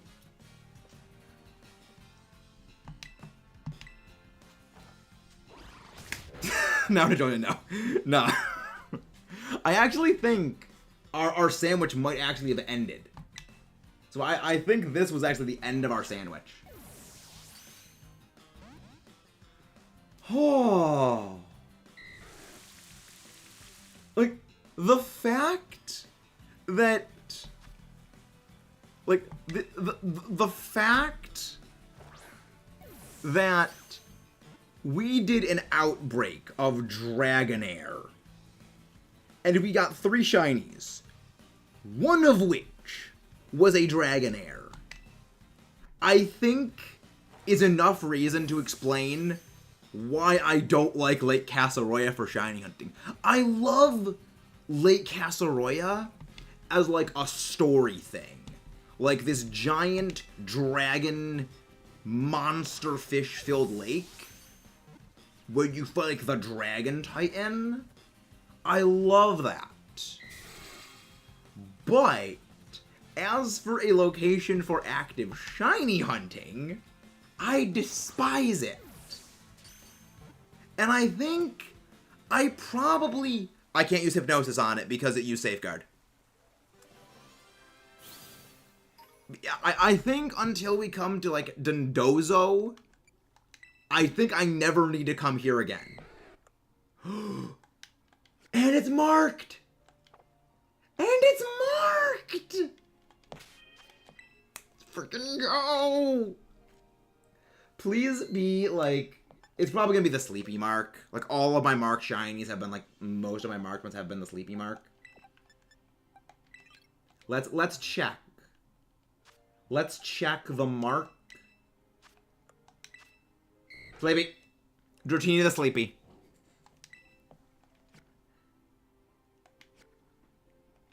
You know what? I don't care. I don't even care. I don't even frickin' care anymore.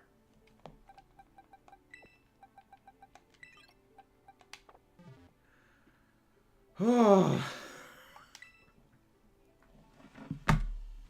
I have Volcarona the Sleepy. I have Iron Moth the Sleepy. I have Dragonite the Sleepy. Like, every single one of my Mark Shinies is basically like... I mean, I have some other Mark Shinies that are not like the Sleepy, but like most of them are the Sleepy. Yeah, we got the shiny on the end of the sandwich. Actually, you know what? I'm gonna go to see that area you marked on the map, Athena, just to see all the spawns. Just because, like, you want to see my reaction? And we're right nearby. Wait. You don't have the watchtower over here registered, Athena? How do you not have that watchtower registered?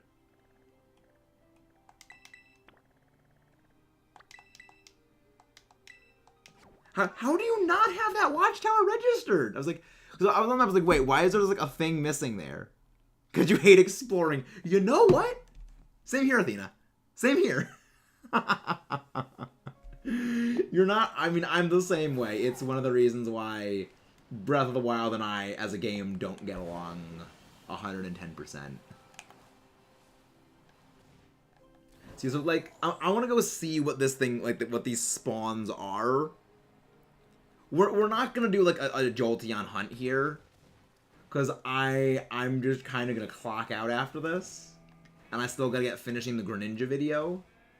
This is just for comedic purposes. This is going to be just for comedic purposes, but watch me do this, and through some convoluted cockamamie shenanigans, I am gonna get like a first thing Jolteon thing. Like, watch me through some bullshit get that somehow. So, Electric Power 3 sandwich. Electric Power Encounter 3. Electric Encounter 3. Tomato, onion. Well, what am I doing? What am I doing? I can do, like, pickle, cucumber, and then, like, 3 things of electric pepper. Nope. So, just do pickle. No, yeah, pickle, cucumber. No. I'll do it the easy way. Not cherry tomato. I'm overthinking this to the extreme. I should just go with my usual. I'm resetting anyway, so it's not like it matters. I made a video on this, but I have to see your reaction. All right, let's give Athena the reaction to this cockamamie nonsense.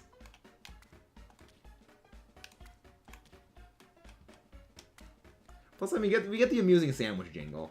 Like, there is something about the sandwich jingle that is so goofy. I love it. It's so dumb, but, like, you can't help but smile. It's so silly. I love it. Like, again, this game went hard on music. This game went hard on music. So saith the AI battle.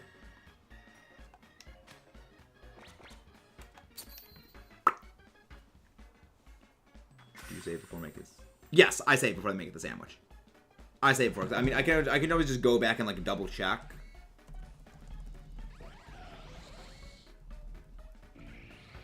Yeah, I saved right before making it. I saved before making the sandwich. All right, let's just see the convoluted absurdity.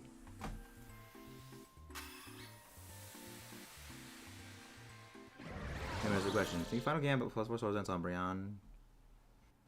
Make these creatures with one shot or ninja. Interesting. Ooh. Ooh, ow, that's a brilliant idea. Al has a smart idea. Alright, let's just look to see if we get a shiny on this thing. Like, let's just see if we get a shiny Jolteon just for some Conkameme bullshit absurdity. Al had a brilliant smart. Al had a very smart on there. There's so many of them! How did I not know about this? This makes this so easy! This is freaking Jolteon easy mode! It's quite literally a lightning ride! Thank you, Athena! Holy crap! That's awesome! Alright, let's go find a raid target. I didn't even know that existed! That is gonna save me a lot of sanity, because I already have Vaporeon. Anything that saves a little bit of sanity when it comes to, like, nonsense, I'm good for. You know what? That was amazing, Athena. That was absolutely amazing. I know who we're gonna go raid, because they just sent me a great idea for a thing. So let's go and raid the one and only Mr.